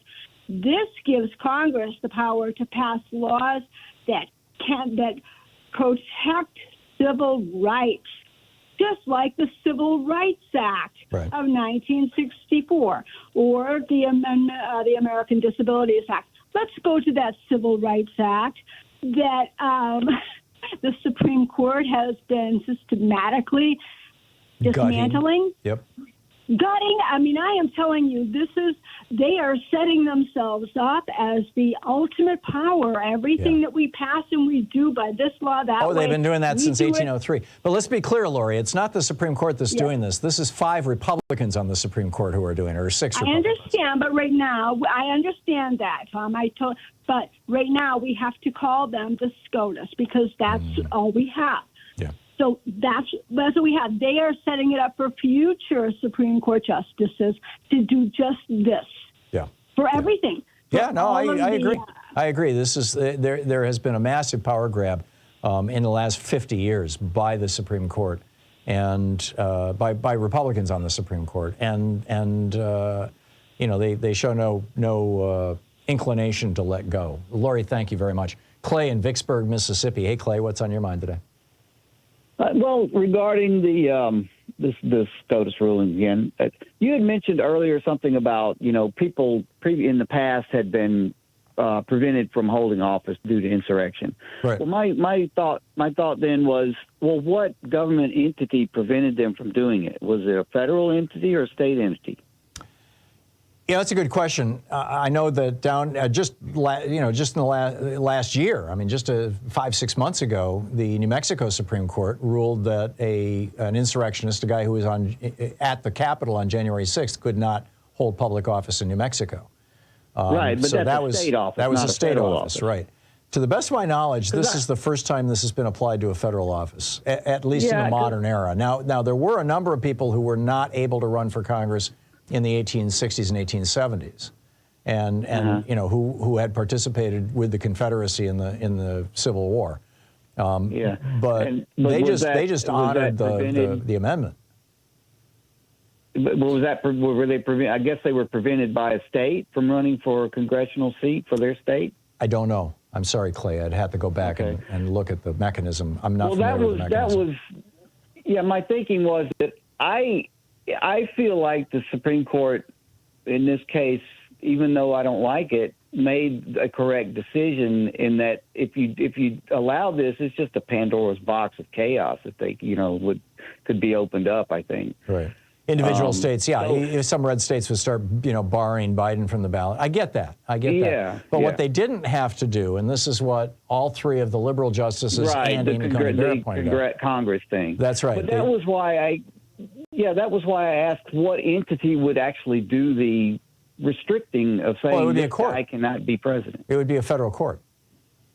A federal court. Sure. Okay. And by coincidence, the Constitution says that the federal courts enforce or rule on federal law, and the Constitution is the supreme law of the land.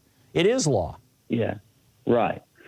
So if it's a federal court that has to make the ruling, that's what I would expect. Since it's a federal election, then it would need to be a federal court to make the ruling, not a state court, in which Colorado was just a state court. Correct. So. Correct. That's why I kind of feel like maybe the Supreme Court ruling is justified, and all 9 of them went along with that in that regard. Yeah, I get that, and I'm not outraged by that decision in and of itself. Although I do think that if Colorado's person, I forget their title, the representative of their Secretary of State had done a better job in the arguments, we might have had a slightly different outcome. But maybe. I think it's unlikely. Yeah, thanks a lot, Clay. It is what it is. It'll be 45 minutes past the hour in just a few seconds. We'll be right back with more of your calls in just a moment. You're listening to Thom Hartmann. Visit ThomHartmann.com for audio and video archives. Defending America from the weapons of mass deception. I'll be right back with you.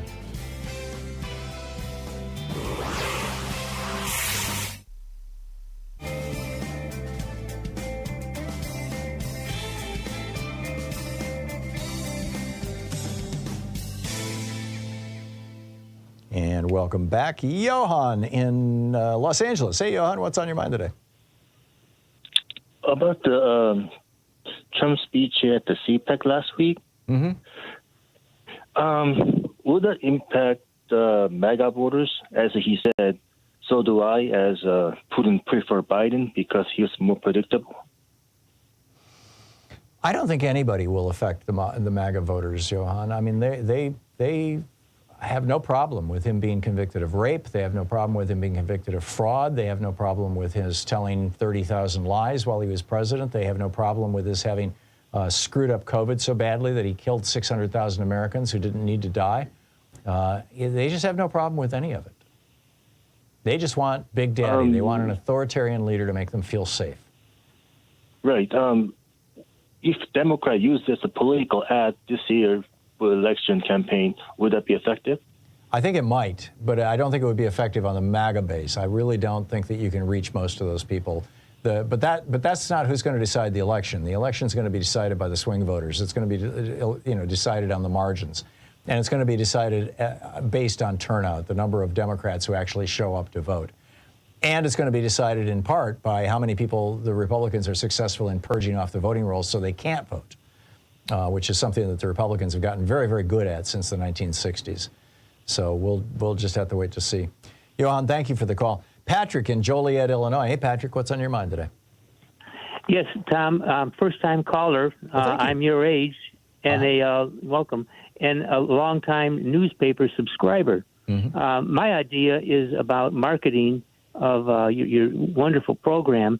And so what I would suggest was when we have contributions to Free Speech TV or your program, that you offer a box of listening cards for Thom Hartmann Show we can have in our pocket and pass out person to person as a quick, effective way to spread the word and get your message out. I have proposed this on multiple occasions to the people at Free Speech TV, that they just send these to everybody that is a donor, everybody who's on their list.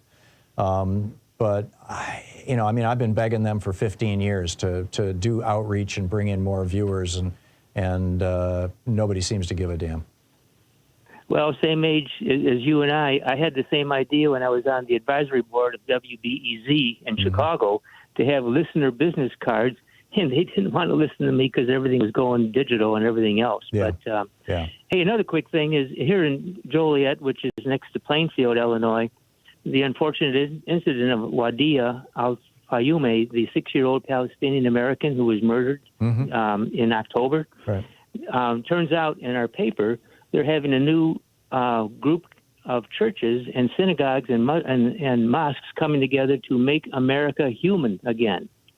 Well, and it's a wonderful thing. They're going to have a next meeting on April 20th, and it's going to be the Plainfield Community Alliance to focus on what can be done and how problem solvers together can bring peace, safety, and reduce division. So kudos to them. Yeah. Muslim, Christian, and we have the synagogue here in Joliet. I'm sure she'll be part of it too. So just shout out to that. Cool. Patrick, thank you. Hey, you're welcome. I was going to give you the Department of Justice phone number to call, like you said, to get that unredacted Mueller report out. Oh, anybody can just look it up online. It's easy to find. Yeah, excellent. Well, we're going to call right now. Okay. Thank you so much, Tom. Good luck, Patrick. Thank you. Good on you. We'll be right back in just a moment. We'll be right back with your calls. Stay with us.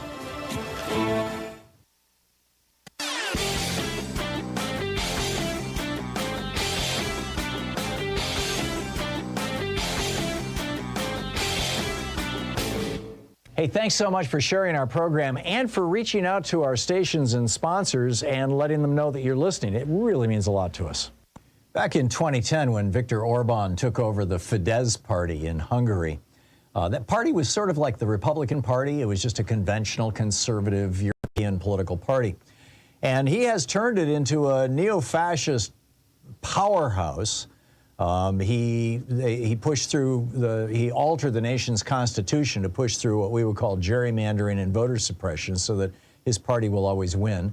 He campaigned on building a wall. Build a wall was literally one of his campaign slogans, and he did build a wall across the southern border of Hungary to keep out Syrian refugees who were fleeing the the violence when Russia was bombing that country.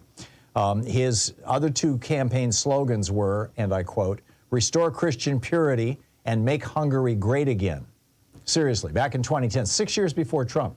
There's an amazing backstory about how Victor Orban is being cloned, essentially, in the GOP. You can find the article over at HartmannReport.com. Check it out.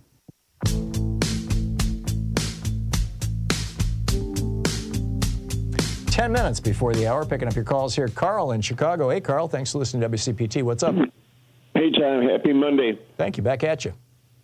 Tom, you know, it looks like the Republicans have a foolproof plan to win the election.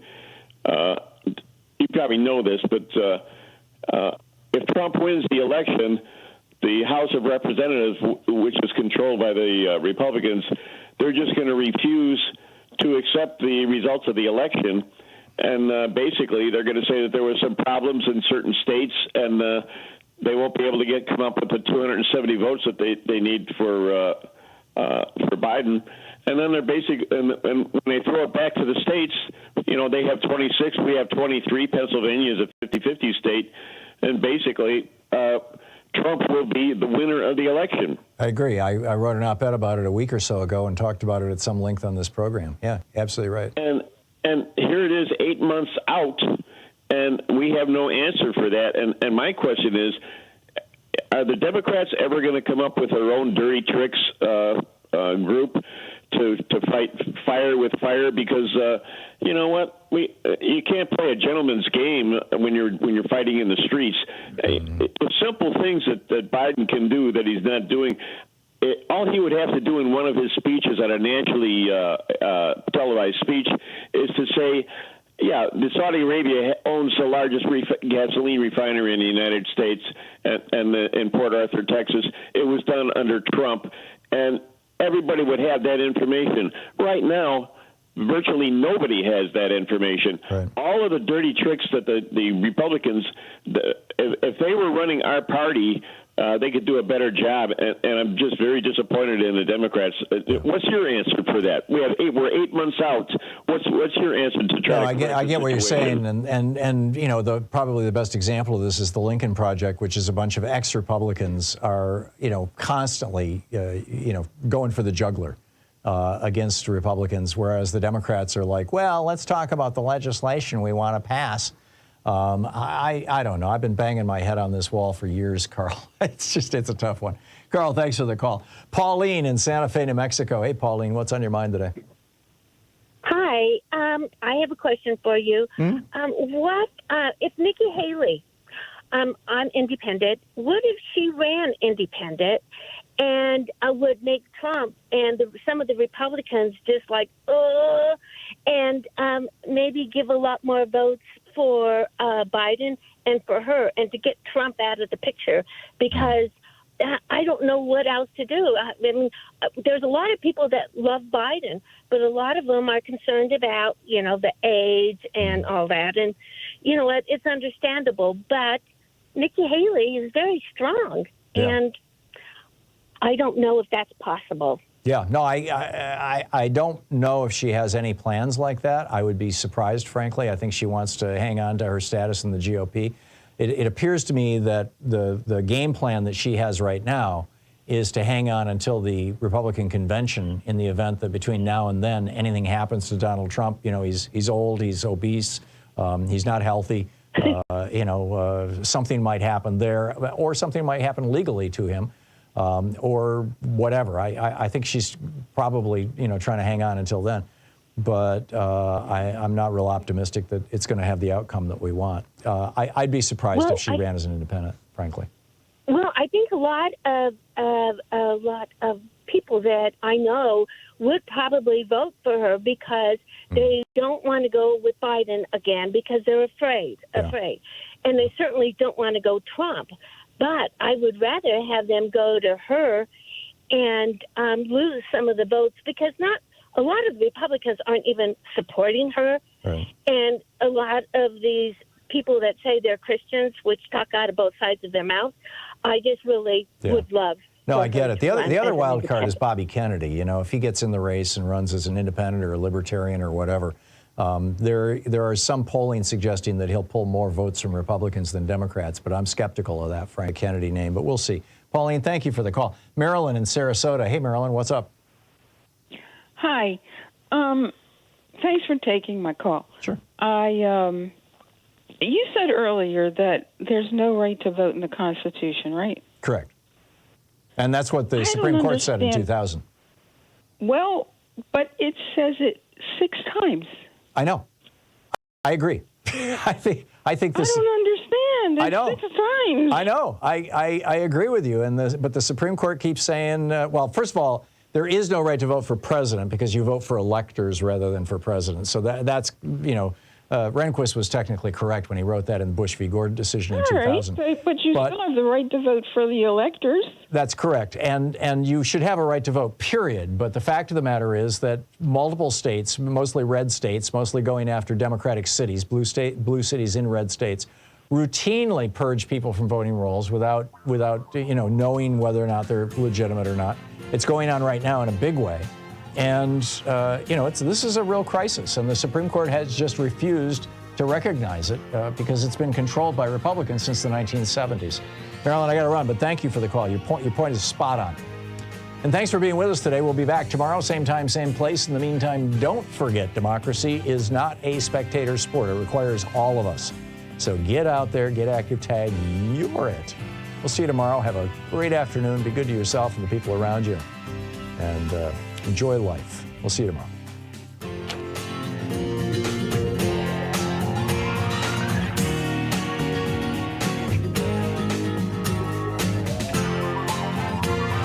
You've been listening to Thom Hartmann. For audio and video archives, visit thomhartmann.com.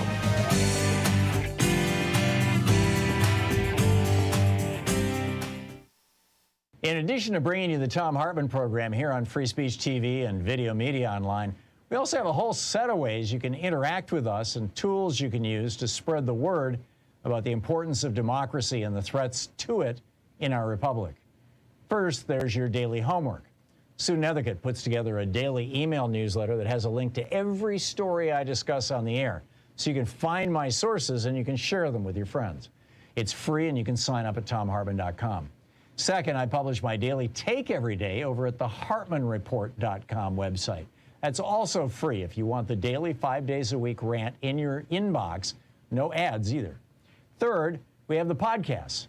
There's the free 1-hour version of our daily show that's advertising supported. You can find that wherever you get your podcasts normally. And then there's also the podcast of the entire 3-hour show with no advertisements, and that's available by subscription over at thomhartmann.com. So check them all out at thomhartmann.com and hartmannreport.com.